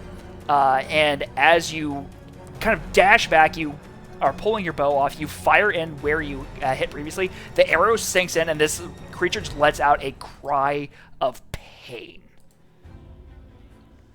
And as a free action, look back at the other two. He's a little sturdy. Watch yourselves. I'll see if I can help with that. Okay. So, because at the moment we do not have any awakened style enemies, that is then going to actually take us to Oberon. So, Oberon, it is your turn. All right. Well, it's a little too far away. That's okay. How much closer am I willing to get? Is the question. Should have me. Yeah, 4 squares. Okay, cool. That'll do. So I'm gonna use a move action, and then I am going to use I'm gonna use a second slow action to cast Wither. Okay. On the big guy. All right. Now, I believe with that one, because it's a sustain spell, I don't believe that you have to make a cap check, correct? Wither. It doesn't say auto hit. Okay. So I'm gonna. Yep. Go ahead and give me a cap check, and for the audience, that means they are checking to see if they get a critical, if they meet accuracy, or if they are able to penetrate, which ignores an enemy's defenses. Alright, so that's a 3. Okay, yeah, that does some pretty big damage, actually. All right. And also, a stack of weaknesses on the sustain. Okay, next turn. All right. Okay, so describe what it's like as your wither takes hold on this creature. Yeah, absolutely. Oberon's a little dramatic about it, 'cause he tends to be a little theatrical when it comes to these things. He would never admit it. So he's leaning on his staff, which is like this dark, like almost black, glossy wood. And he's like sort of almost casually leaning on it, and he reaches out and just kind of like this grasping motion, like he's just pulling some of the life force out of it. And I think on a plant type creature, probably like trying to like focus mentally and actually like physically withering it. Okay. All right. So you see that like part of it just starts to fall away, and what kind of disturbs you here is that you see that there is human skin underneath where that plant has fallen away. Yeah, that definitely disturbs Oberon. Okay. Now, yeah, so is there anything else that you can do with your turn? I believe that used up all of your points, correct? that used up all of my. Okay, now I do have, this is an important question here.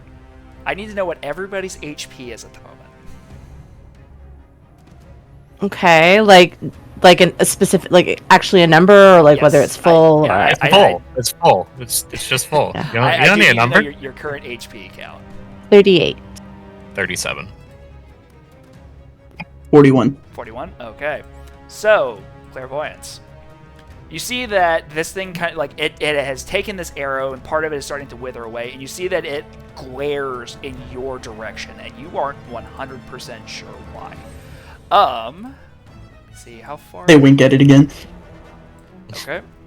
You see that it is going to charge forward into the middle of your group, and it is going to attempt a couple of things here. So, for starters, okay, it is not able to use that ability, but let's see.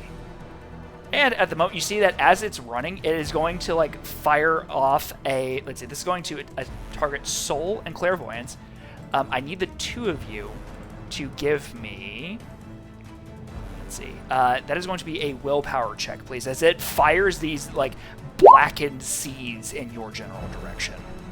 Ow. That's a 19 to my 10. Okay, so that's a fail. Yeah, I failed. Okay. 13 against my 4.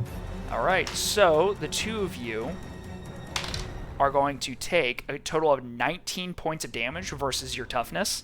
And as these seeds, like, they pierce through your armor, and they, like, settle in, like, right above your chest, and you feel as though there's a blight starting to spread into you. I get +1 die type to poison damage against you all. And Okay, that. yeah, that is what it is going to be able to do on its current turn. That is going to take us to the top of the initiative. So, would you guys like to change up your initiative at all, or would you like to stay where you currently are? Crystalline defense thing breaks, correct? No, it is. No? I can, as long as I sustain it for a free action, and as long as you. Yeah, so you did just get to reduce that by 10, so I would have to sustain it for that to continue to be a thing on your turn. Okay. If I'm understanding the action economy correctly. Yes. But I do get to sustain it for free, so. So that makes that damage a lot less deadly. Until I start getting that. Yeah. So it does begin to fade, but as long as I go before you, I can re-up it for free. Okay. So, who would like to go first? Do we want to just do same order then? Or... I think so. All right. So, Clairvoyance, you're up. So 2 free actions, 1 to sustain Crystalline Battalion, 1 to sustain Distort Reality. Okay. And then I think Clairvoyance, since they can't cast a spell, they can use Tide Turner action still, correct? That's correct. I think they're going to use one of their hexes. They sort of pull off a small trinket that they have and crush it in their hands. The hex Price of Pride against the big guy. Okay, hang on 1 second. My camera just got knocked out. So let's pick up where we were. Price of Pride is now going. Just give me a quick reminder on what that does. So Hex of Pride is it auto hits for 1d6 damage, Okay. and it auto hits to inflict daze. And whenever the target misses at least one hero or has an action canceled, it takes 3d8 piercing damage. And it is my third sustain. Okay. All right. Let me come up with a little. You know what? We'll use that symbol for daze, and then I just need to look at what daze does very quickly. Yeah, and I will. It Well, gives, it for hurt a itself foe, it in gives its heroes confusion. +4 to dodge. Okay. All right. So give me that damage, and I'm assuming it's piercing damage. It's just says 1d6 in the. It should be piercing. Yeah. Yeah, it's probably piercing. 9 out of 10 times the invoker's damage is piercing. Yeah. Okay. That's 2 damage on that. And that is just a slow action. Okay. So I'm going to use my second action to, or my next 2 little action points to hit it with my wand. All right. That's going to be 14 Okay. to my 10. All right. So as you summon this hex, how do you visualize this hex looking as it starts to affect this enemy? I think the other 2 are adept enough with their skills to be able to see it, but they crush this little totem off of their chest, and this little thin blue cord snaps between Clairvoyance and the thing, and it seems that Clairvoyance is siphoning some sort of energy off of it All right. to sort of slow it down. Okay. All right. Next up is going to be our little Sporguard seedling. We're going to see what happens with this unstable germination. That is a 3. Nothing. Happens. Yeah. Okay. And then I just need to do a quick check. Oh, perfect. Oberon, I'm so glad that you moved up. You see that this first spore guard just kind of like releases this like burst of spores in your direction. I'm going to need you to give me a willpower check, please.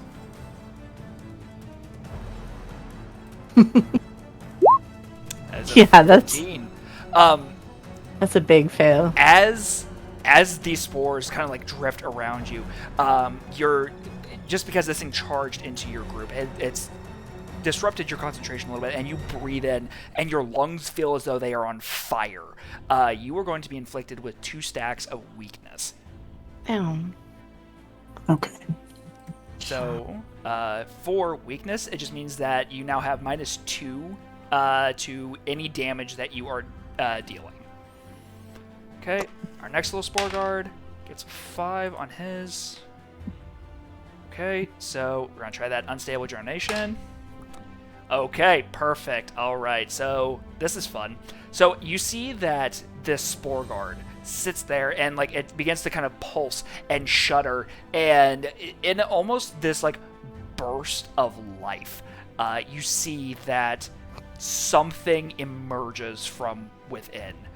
We are going to be bringing our first awakened character to fill its spot. Was he big? Need to shrink that down a little bit. And I was like, why he's so big? Yeah, that is because reasons.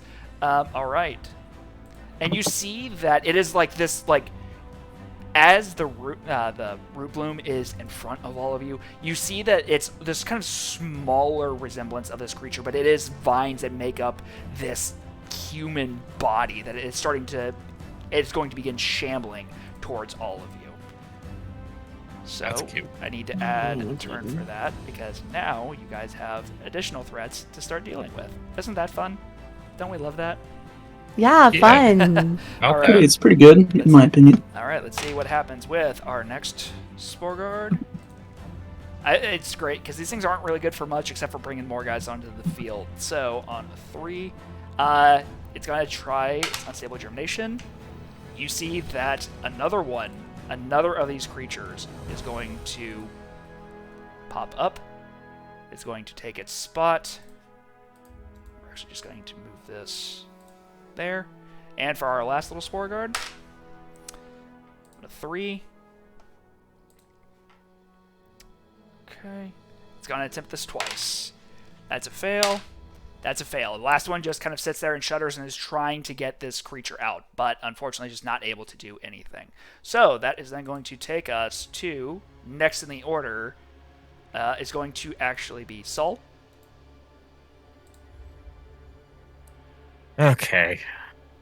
I don't like these things. Saul is going to use a fast action to shift. Go there. All right. And then they're going to attempt a splitting strike melee attack against our big plant man. Okay. The Root Bloom. Yeah. So that will be a 15 that I have to roll under. I rolled a 15 on the dot. Perfect. So that will do my melee damage of 2d6. Against toughness. I'm assuming? Against toughness. I'm probably not doing any damage. I only rolled 3. No. But he takes 4 stacks of vulnerability for it being a melee attack and not a ranged attack. Oh, wow. All right. And Absolutely atrocious. I will activate my passive of Terminal Velocity as a free action that I can make a shift attack directly after using a melee. So we will attempt to do another acrobatics check for spring. all right. I got an 8 to my 15. Yeah, that works. So we are going to launch 4 squares. Okay. And then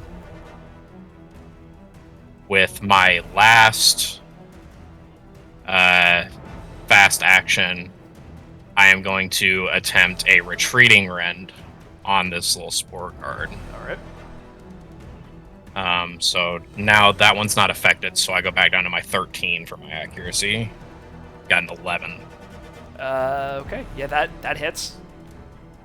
That will be 2d6 melee damage. That is 8 points of melee against toughness. All right. And then I will attempt another acrobatics check All right. to spring away from this guy. I got a 9. I love how nimble your character is. And we are going to jump back. Oh, you can really move. All right. So you get a couple And of... that is all of my points. All right. So you have made this like heavy slash into the Root Bloom, and like the way that you cut it, you see that it's having a harder time moving and defending itself. You feel like it's going to be easier to penetrate those defenses for the time being. You spring over to the Spore Guard, you cut into it, and you see that it's like leaking sap as it is making its move. And now come the next things, which are my possessed creepers. These are a homebrew thing, so we are going to see how well they work. Okay, so on a 4, let's see. They are going to just start moving their way towards you heroes. Okay. Okay. That is all that they are actually able to do because, fun fact, they don't have a great deal of range, actually. Wait, actually, yeah, sorry. On 4. Yeah. Wait, nope, sorry. One of them is, in fact, within range of Oberon. So, Oberon, I need you to give me a dodge check, please. As you see that this thing kind of like shambles forward and it like flings these like vines out at you, and it is attempting to grab and squeeze you. It's a 2. 2. All right. So you see it coming. You kind of wrap it around your staff, like bring it down, and like kick the vines off as you are able to avoid the attack entirely. All right. Up next, Oberon. You're up. All right. So to start, he is going to do his little hand thing again that he doesn't really need to do, but to sustain wither Okay. on this target. So that'll be 1 stack of weakness and another 2d8 damage, which will be 2d8 minus 2. If I marked on the condition sheet, if I filled out the 2, then will this automatically do that math, or do I have to subtract the 2 myself? Question. Let's find out. All right, let's see what happens. We'll find out together. It does not. Damage. It does not. Okay. So, 3 piercing damage. 3 piercing. Hey, you know what? Damage is damage. The more important thing, I think, is that 1 stack of weakness. Yep, which means that it's going to hit a little less hard. Now, I would have seen Clairvoyance take a pretty big hit and not shake it off the way that Saul did. Okay. I'm assuming. All right. So, up next for a fast action, I would like to cast Rejuvenation on Clairvoyance. Okay. Cool. So for 5. You didn't have to do that. Oberon is opens his mouth to be like, "Oh, it's fine," or "Oh, it's," but he can't really think of what to say in the moment, so he just kind of nods and. I've died before. It's not that bad. We would want you to die in the middle of this battle, though. And then I am going to.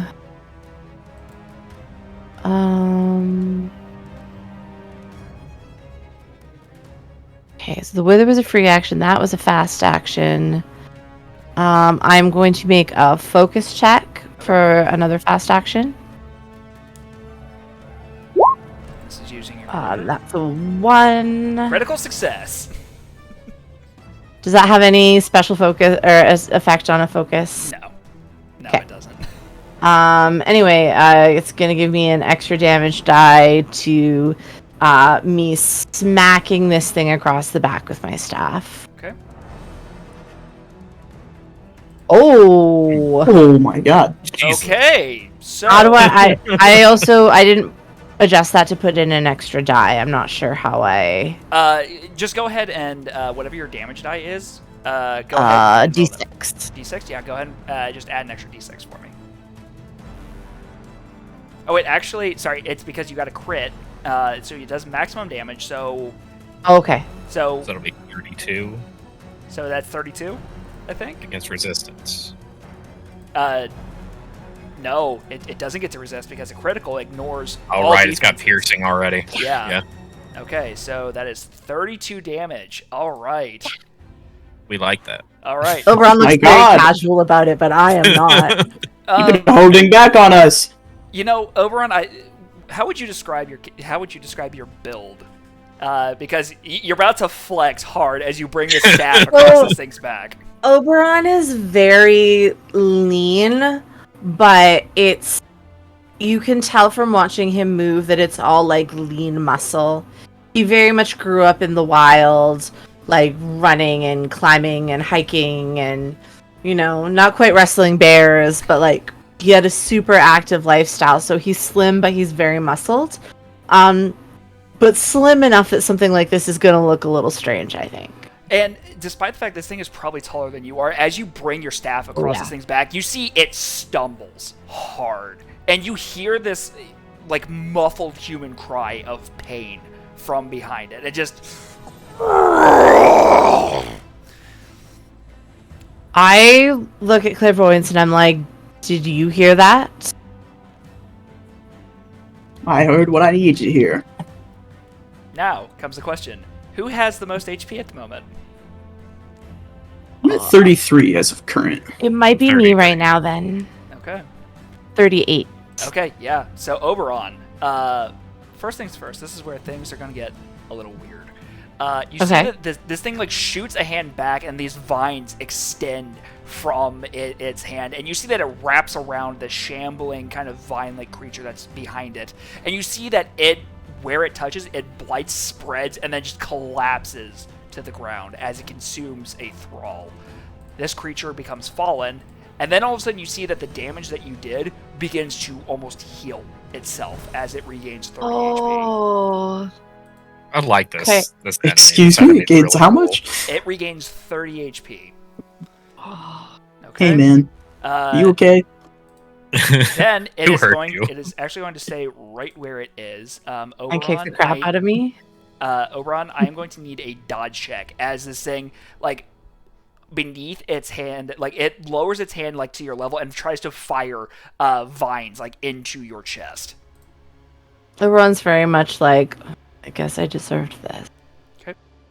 It's a 6. Okay, is that a success? I just need a... Yes, Okay. 6 against 8. All right, as they are coming in, you quickly step aside, and you see that it, like, skewers into the ground next to where you were, and then it just kind of, like, leans down and just growls into your face. Oberon, like, thinks about every, like, angry animal he's ever known and growls back at it, which he knows is probably a bad idea, but... Okay, and then it is actually just going to take a little bit of time, and it is going to move, so that way it's staying in between Soul and... Oh wait, he just missed with an attack, right? The root bloom? He did. Yes. He did, actually. Good catch. Cool. He gets to take 3d8 piercing damage All right. just for free. Oh yeah, I just remembered how to abuse this. Is this for a spell? Would you say that this is? I mean, it has spell like a spell tag. Then yes, it is a spell. Okay. Then I have a staff that gives me +1 die to a spell during the encounter. All right, so that's going to be 48 damage then. For a total of 18. Some good damage. All right. And as it attempt... Well, sorry, I had just one... Sorry, had a misclick there, and it looked like we all lost our cameras for just a brief moment. Amateur problems for him, all right? But as it tried to, like, skewer Oberon, and as it turns its back, you see that those vines almost kind of, like, redirect and then, like, skewer into its own back, and it just does this huge chunk of damage to it. All right, that is going to take us to top of the round, so who would like to go first? Would it be possible for Soul to go first? By all means. Okay. So we have Soul first. Who would like to go second? I'm good either way. I can go second or last. Whatever you want, man. I'll go second. Okay. Oberon goes second. And then we'll As have Oberon gets angrier. All right. Going to take us to there. All right, Soul, you're up.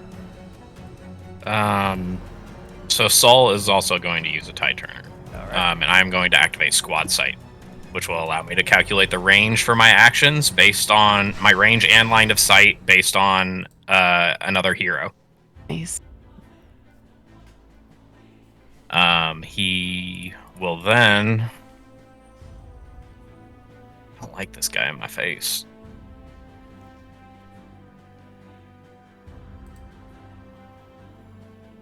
I don't want to lose everything. Yeah, we're going to hold it. I am going to attempt a splitting strike.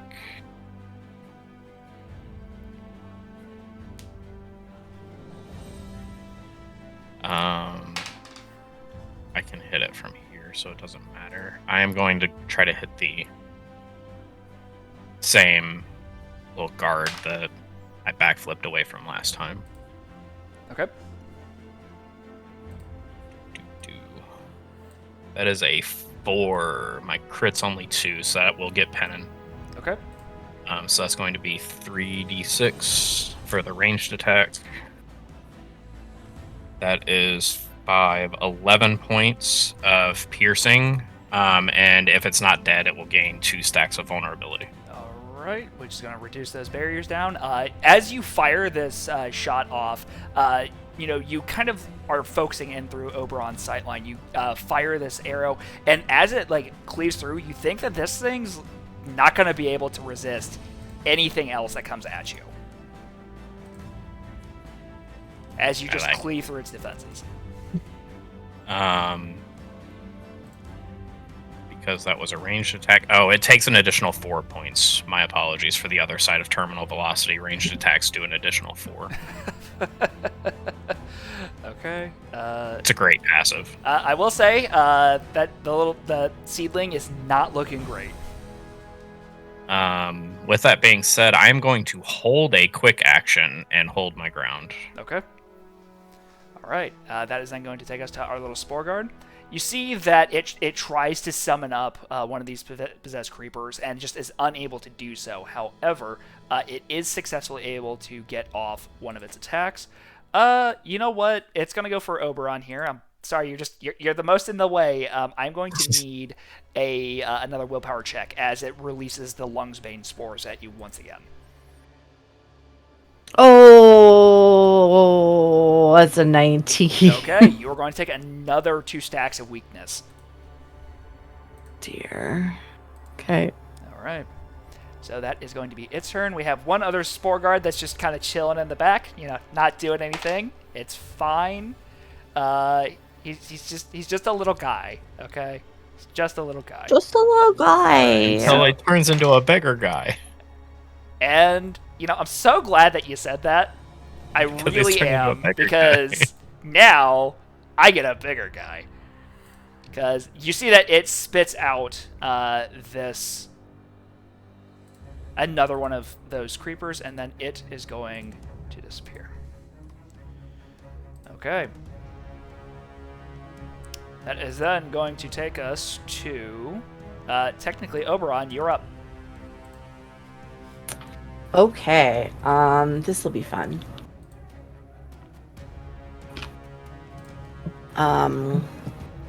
First of all, I would like to just hit both of my sustains again.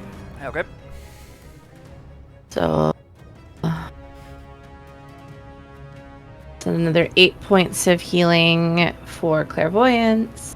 And Oh, hey. Come on now.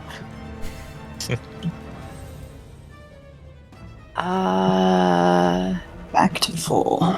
So -4. Yeah. Frick. 5 piercing, but another stack of weakness. Alright. Because if I have to take weakness, I am also giving it. That's what we're here for. Alright. Alright, and so 2 sustains is still only free actions? Those are free actions, as long as you're not exceeding your sustain limit. I love it. No, I'm good. I can handle both of those. Alright,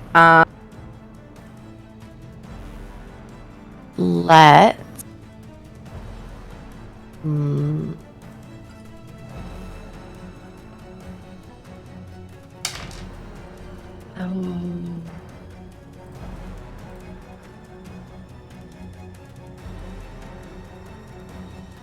Oh, hell with it. I am going to, in addition to that wither, I would like to use one of my tide turners, and I want to hit him with funeral pyre. Oh, okay, alright. Hello? And that is less of a this and more of a Alright. So, just tell me what Funeral Pyre does. Yeah, so funeral pyre is an auto hit for 3d12 piercing.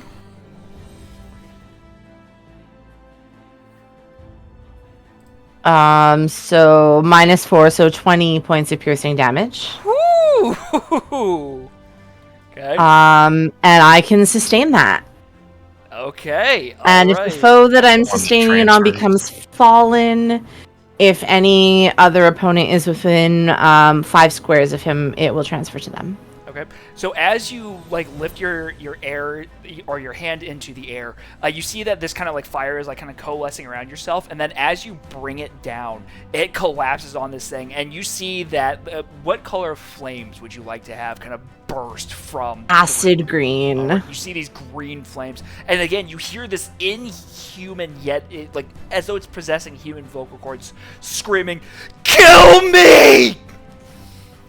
as you are sustaining the damage on it. All right. Do you have anything else that you can do? Let's see. I mean, technically, yes, I guess.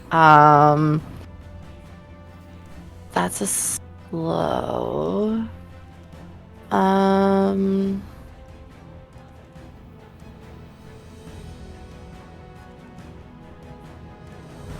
am just going to. Hell, what do I want to do now? I was so focused on that I'm like, I am going to cast. I'm gonna cast Wild Spring on Saul. Okay. And that I think that is. Oh no, that one is just straight an extra damage die for Saul's next damage dealing action. All right. Cool. And I am also going to make a focus check. That's 11 against 14, so that will let me have an extra healing or damage die to my next action. All right. Very successful turn. All right. Getting stuff done. All right. Possessed creepers are going to take their turn. So what they are going to do is, you see that they are going to begin shuffling towards you. They are going to just move 3 squares. And then Oberon, again, I feel really bad because you're right there. Yeah, he put himself in the middle of it. It's his own damn fault. You know what? I need you to give me. This is going to be 2 dodge checks. The first is for an attack. The second is for something a little bit different. Oh dear, something a little bit different. Okay. It's an 8 against 8 and an 8 against 8. All right. So you see that it kind of shambles up and then launches these vines at you. It's trying to mimic what it saw the root bloom do. But you see that you dodge past that, and then you saw that it had actually planted its feet, and you see these vines come bursting up from underneath you, trying to grab your ankles and your legs, and you were just quickly able to kind of avoid all of those before they retreat back into the ground. Our next. I use my staff, I hop up and support my weight on it for just a second, and then back down again.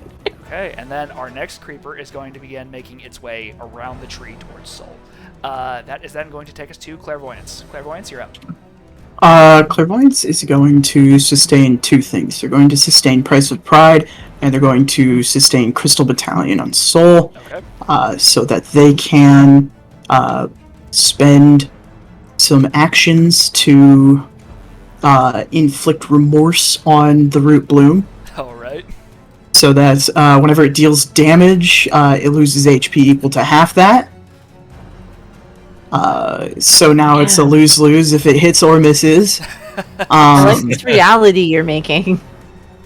Reality is what you make it! Please, try it yourself.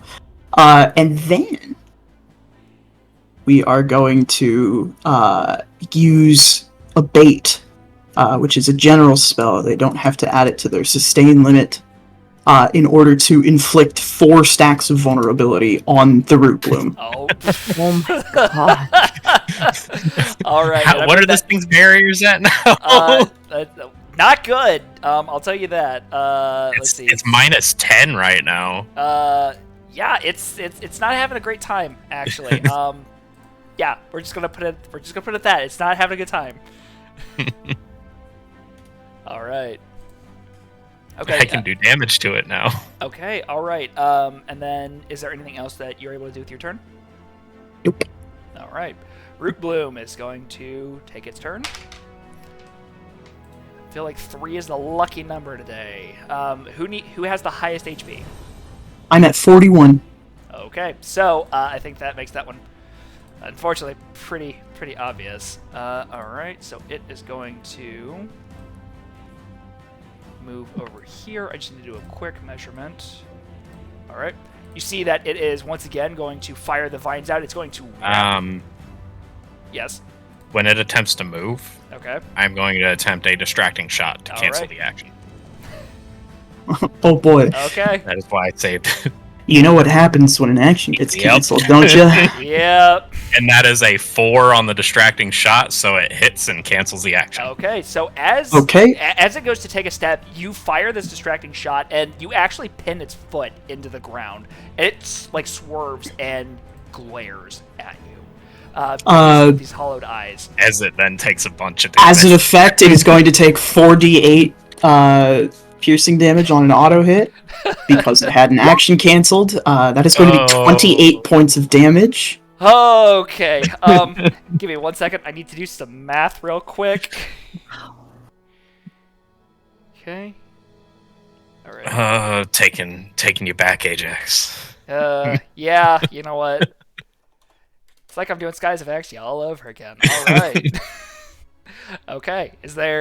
Does it get to do the rest of its turn now?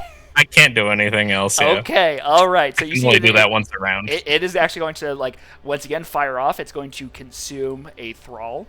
So this enemy is going to go down. It's going to heal for 30. Also, because you guys were relatively far away last time, as this thrall is consumed, you see that it falls forward. Oberon, you're going to take 5 piercing damage as it explodes and shards of it embed itself within you. Okay. And then, that's cute. Yeah. I have a question. I probably have an answer. So, it's consuming that thrall, and that thrall is exploding as a result of its death, correct? Yes. Would you say that the root bloom is technically the source of that damage? Or no? No, it is an instant KO on that opponent, unfortunately. Okay. But I understand that one was a bit of a stretch. but now that it's a little more reinvigorated, it is going to charge forward with the second movement that it has, and it is going to attempt a Vine Lash. Clairvoyance, I need a dodge check, please. It is not likely that this succeeds. It is my lowest score. Yep. 10. Okay.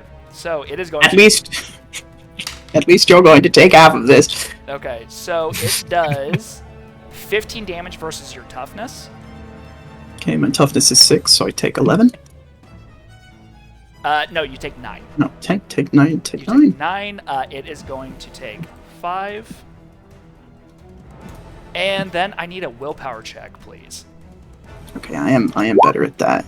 That's a 9 against my 10. And as it rushes forward and it stabs these vines into you, you feel it try to pump poison into your body. However, you are able to just resist it, and you do not become infected with poison.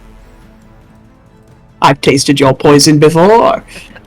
All right, that is going to take us to top of the round. So who would like to go first? I wouldn't mind going first. All right. Fine with me. All right, so we have Oberon, who's second. Do you need time to recover clairvoyance? No, health is a resource. The only hit point that matters is the last one. I'll go whenever you want me to go. Fantastic. Also I really like the familiar. only hit point that matters is the last one. All right. Okay, so I have Oberon, Soul, then Clairvoyance. All right, Oberon, you're up. All right. So I'm not going to sustain rejuvenation this time. I am instead going to. I'm going to sustain wither because. Why would I not? Weakness is great when it's not on me. Oh, so it's one damage. Oh. Wait, no, I get a second die on this one. Yes, you do. Or an extra die on this one. So I rolled 3. I'm gonna roll one more.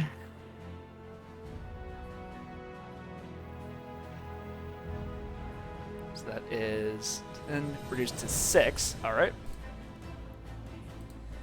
And then the other spell I'm going to sustain is Funeral Pyre. Because why not? Why wouldn't I? No, that wasn't an awesome one. So 9. I mean, the thing is, damage is damage. Yeah. I know, I just wanted an epic explosion. But it's like the green flames just kind of surge up again from a simmer. Mm-hmm.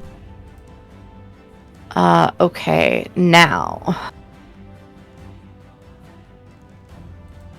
Now you actually take your full turn, despite the fact that you just did damage. Sustained Yeah. spells are fun, everybody. They really are.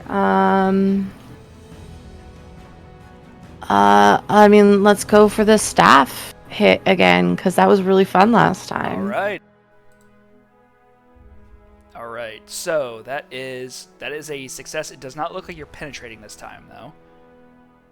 Okay. So you bring your staff across this thing's back, and despite this thing is fairly resistant to magic, all things considered, so it's going to absorb 10 damage. But you still deal 10 as you smack into it, and it is beginning to look quite rough. You have anything else? I mean, it feels great. And then I'm gonna end my turn again with, hold on. Is this a fast? For you? Yes, Wild Spring is fast. So we're gonna go with Wild Spring and give an extra die to Clairvoyance on the next damage attack. All right. So our little Spore Guard seedling is going to go, and this time it finally bursts forth, and you see that another one of these thralls is brought I forth. was trying so hard. I know you were. But I decided to say no, actually. It's because I got lucky, and I managed to roll a 1. So we're going to bring this out onto the field. Don't mind the size. Ah, Don't mind the size. he's bigger than the other one. Yeah, exactly. That's the real boss. All right. So that is all it is able to do. Soul, you're up.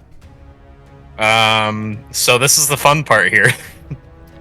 Because I get to determine my actions from a spot of another ally.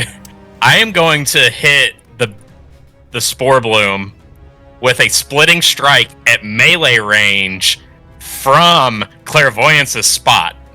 Okay. While I'm standing way over here. I don't know how that works, but that's what the Tide Turner does. I'm going to just say that you're basically commanding Oberon on how to make this strike.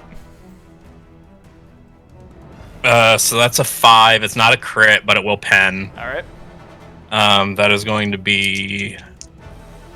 Because I'm doing this with a melee weapon, that is only going to be 5 damage. Okay.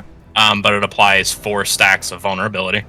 14! I want to get this thing stuck to 0. Because it was a melee attack, I'm going to use Terminal Velocity to make a shift action, but I'm only going to move 1 spot instead of 2. All right. And that should put me 5 squares away. I am going to attempt to hit it with a Farsight shot from my square. Okay. Roll damage. That is a 2 for a crit. So that is going to be... Oh, he takes an additional d6 from the last attack. He takes 3 additional from the last attack from Wild Spring. Okay.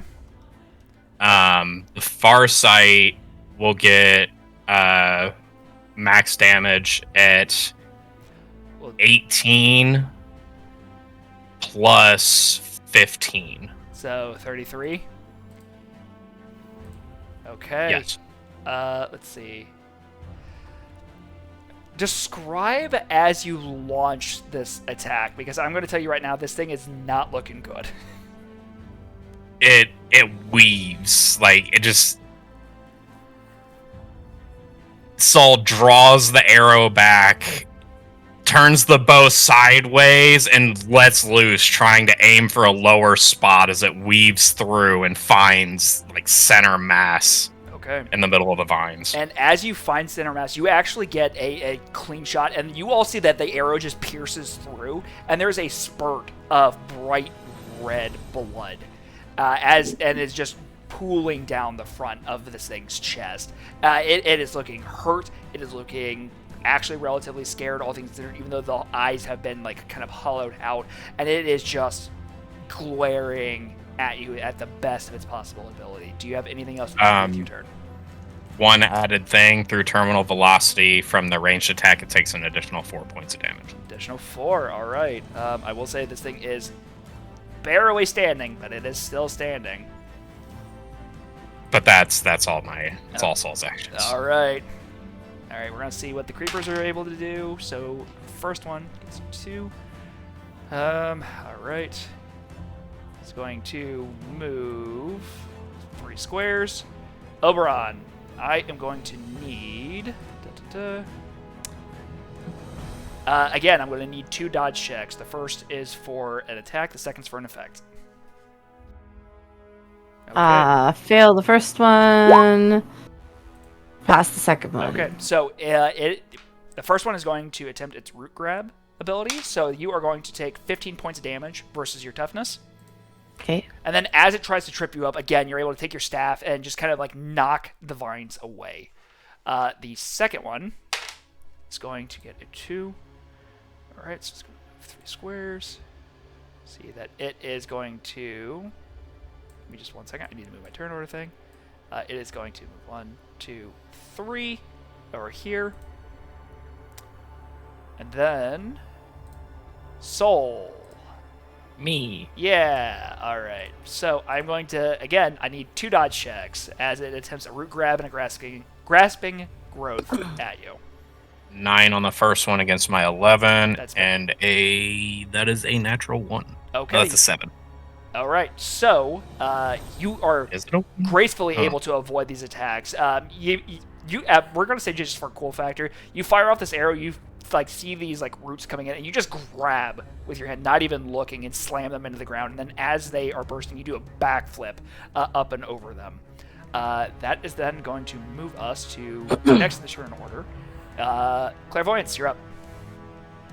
So this thing is the guy's clearly in there, right? Yes. And I don't think Clairvoyance wants the guy to die. Just wants the whatever plant has taken hold to be done with. That's how Oberon felt until the guy yelled, "Kill me," and Oberon's like, good enough. Yeah, okay. It works for me. Not good enough for Clairvoyance, unfortunately. Right. So I'm going to ask you a question. I would probably as I am wont to do this whole time. Can I target the plant as a separate entity? For the purpose of this, I would say yes. Okay. And this isn't the exact wording of how this tide turner works, but I'm hoping that perhaps this is justified enough to you. It is the sympathetic suffering, which normally would just allow a thing to share the conditions. I'm wondering if I can use it to just move the conditions and the general state of the human inside to just the plant. Before you do that, I'm going to say give me an insight check. Sure. That's a 4 to my 16. Okay. So as you are looking, and like bits of this thing have like been withered away and burned, and like now there's a big old arrow hole through the chest. The plant has consumed the host. The plant is living within this person. Okay. Then I think at realizing that, Clairvoyance would first ask if that counted as my analyze fast action. I would say no, just because this is just like you trying to. I'm just trying to make sure that you're not like potentially wasting an action or a turn. It would be a whole turn to do that. Yeah. Then they're just going to make 2 attacks with their wand. All right. Very somberly. Okay. That's 2 for crit. That is a crit. All right. And the second attack is a 19. You get on both sides of the spectrum. Describe what it's like as you fire your wand. And I will say this thing is barely standing. So this thing had impaled Clairvoyance already. So they're kind of, I would imagine they're kind of probably in close proximity to one another. Yeah. Clairvoyance just picks the wand off of their staff, and just no space between zero, point blank. I'm sorry, and fires off the wand. And as this happens, you get this burst, and you see that like the spell kind of hits at the chest, and then it like parts of the vines on the back get blown off, and you can see those are Oberon especially because you're kind of standing right behind it. You see that there is human flesh underneath that has been riddled with these plants. And I'm actually going to say that because that was a crit on your attack, you see that it just kind of slumps forward and then like has a hand clairvoyance like up next to like your face, and just it tries like one very weak grasp at your neck before it collapses to the ground. And as it falls, the remainder of the plants die around you. And Clairvoyance will sort of fall with it and just pull a couple trinkets off of their person and begin doing this sort of cleansing rite. I want to say it's not inherently religious or spiritual. It is just a thing that they have learned to do when a reality is not the way that they would have preferred it, and it has to be this way. Oberon and Sol, I'm going to ask the two of you to give me an insight check, please. Ooh, failed wildly. Got a 5 against my 12. Okay, Sol, as the battle begins to slow around you, you hear this light thumping within the tree that you are actually next to. And as you look, you find this kind of like hollowed out area, and you see this elderly gentleman with about shoulder length gray hair and a thin goatee, kind of like kicking at the tree and trying to get these vines off of him.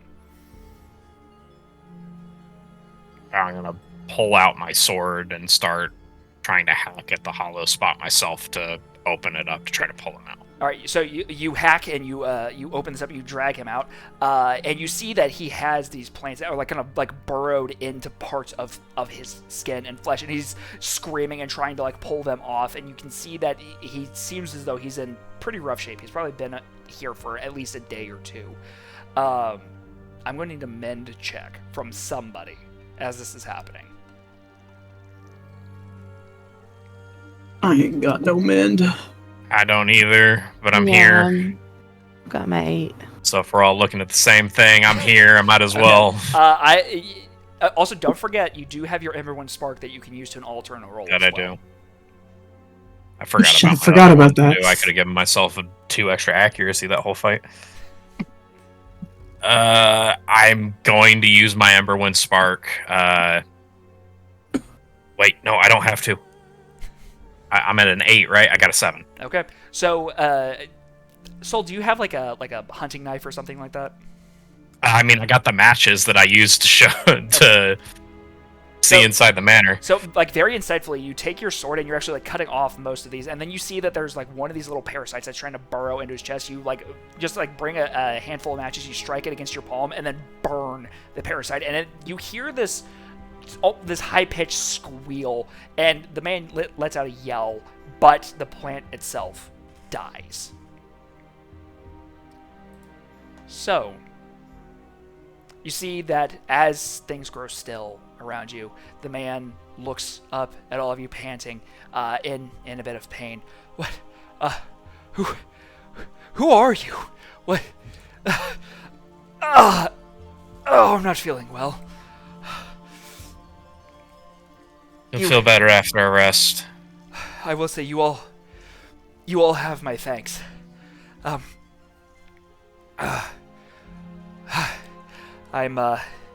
Keelan Songbird.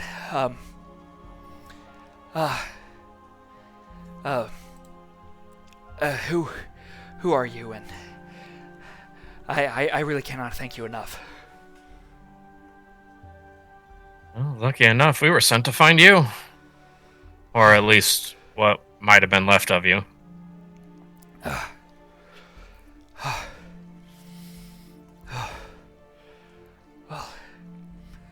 it seems that things were very fortunate for us in that instance. Um, I'm assuming that the Silver Swords were looking into my disappearance then? Something like that.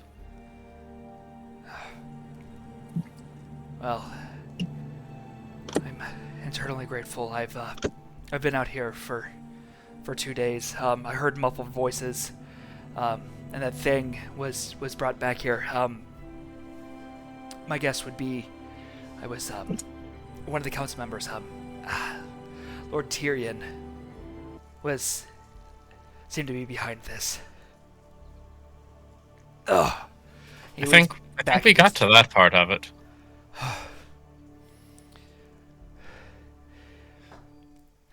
I will say, once we get back to my either to my home or to an inn or something. Actually, I think an inn sounds a little bit better.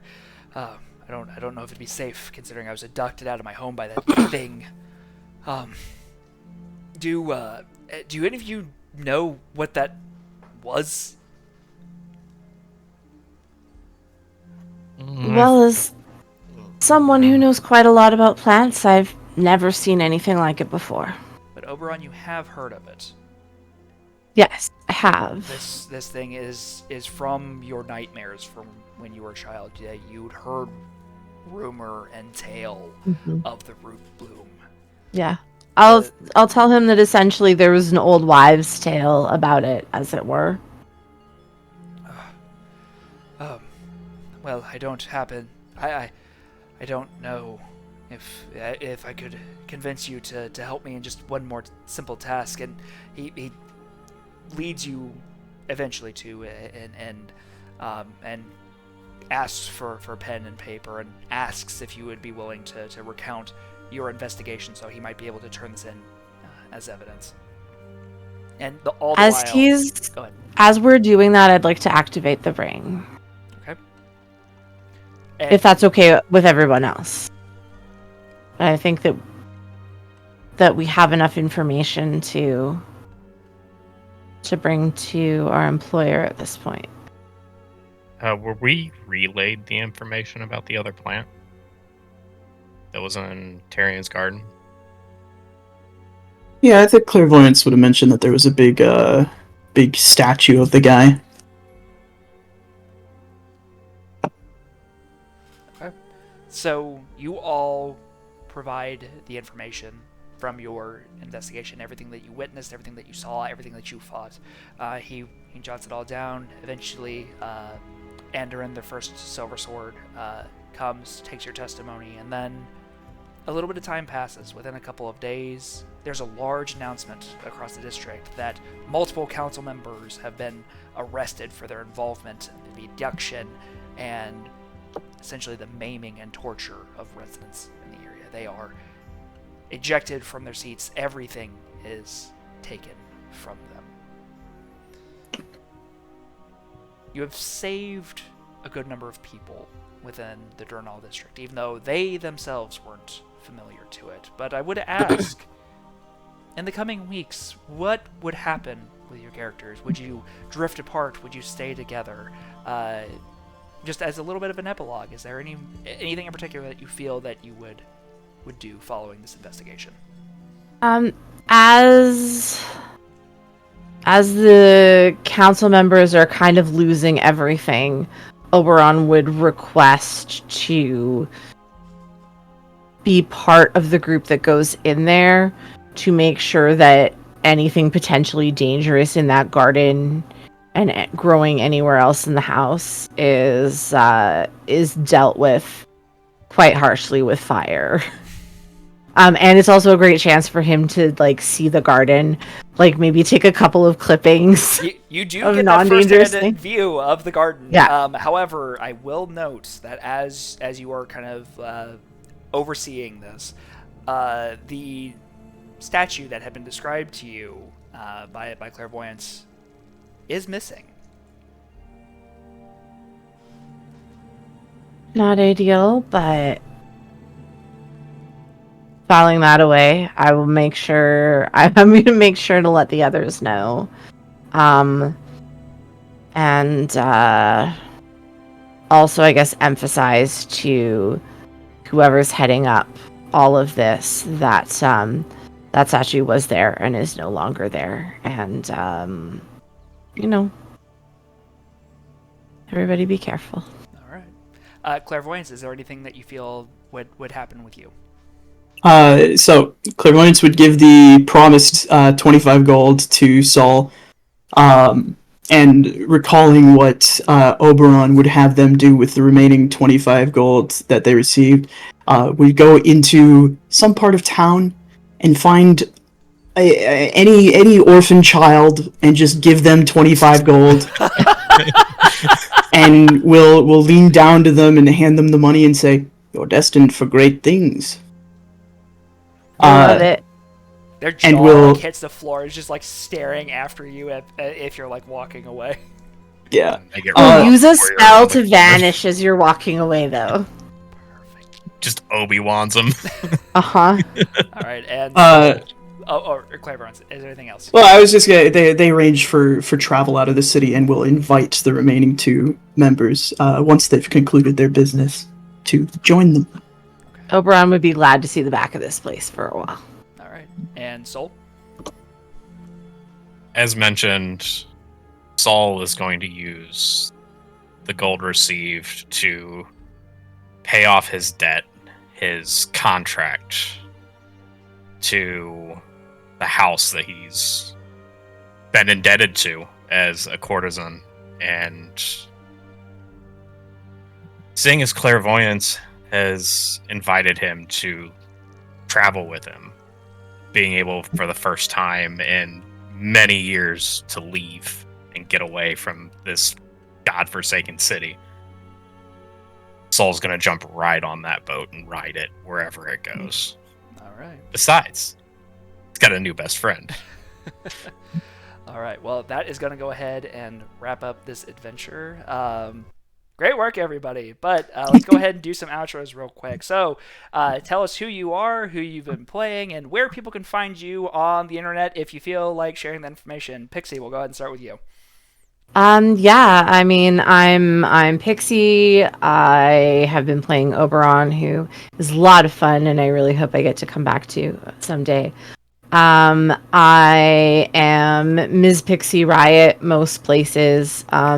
Twitter for as long as it lasts. Discord, all of that. And MsPixieRiot.com to check out my sticker club and links to all the things I work on. All right. JT. What's up? I'm JT. I was Clairvoyance, your resident reality guy. Tonight, you can find me on Twitter at WeebJeet. You can also find me on Discord at WeebJeet. And I have a link tree with that same username that links to a bunch of my other socials.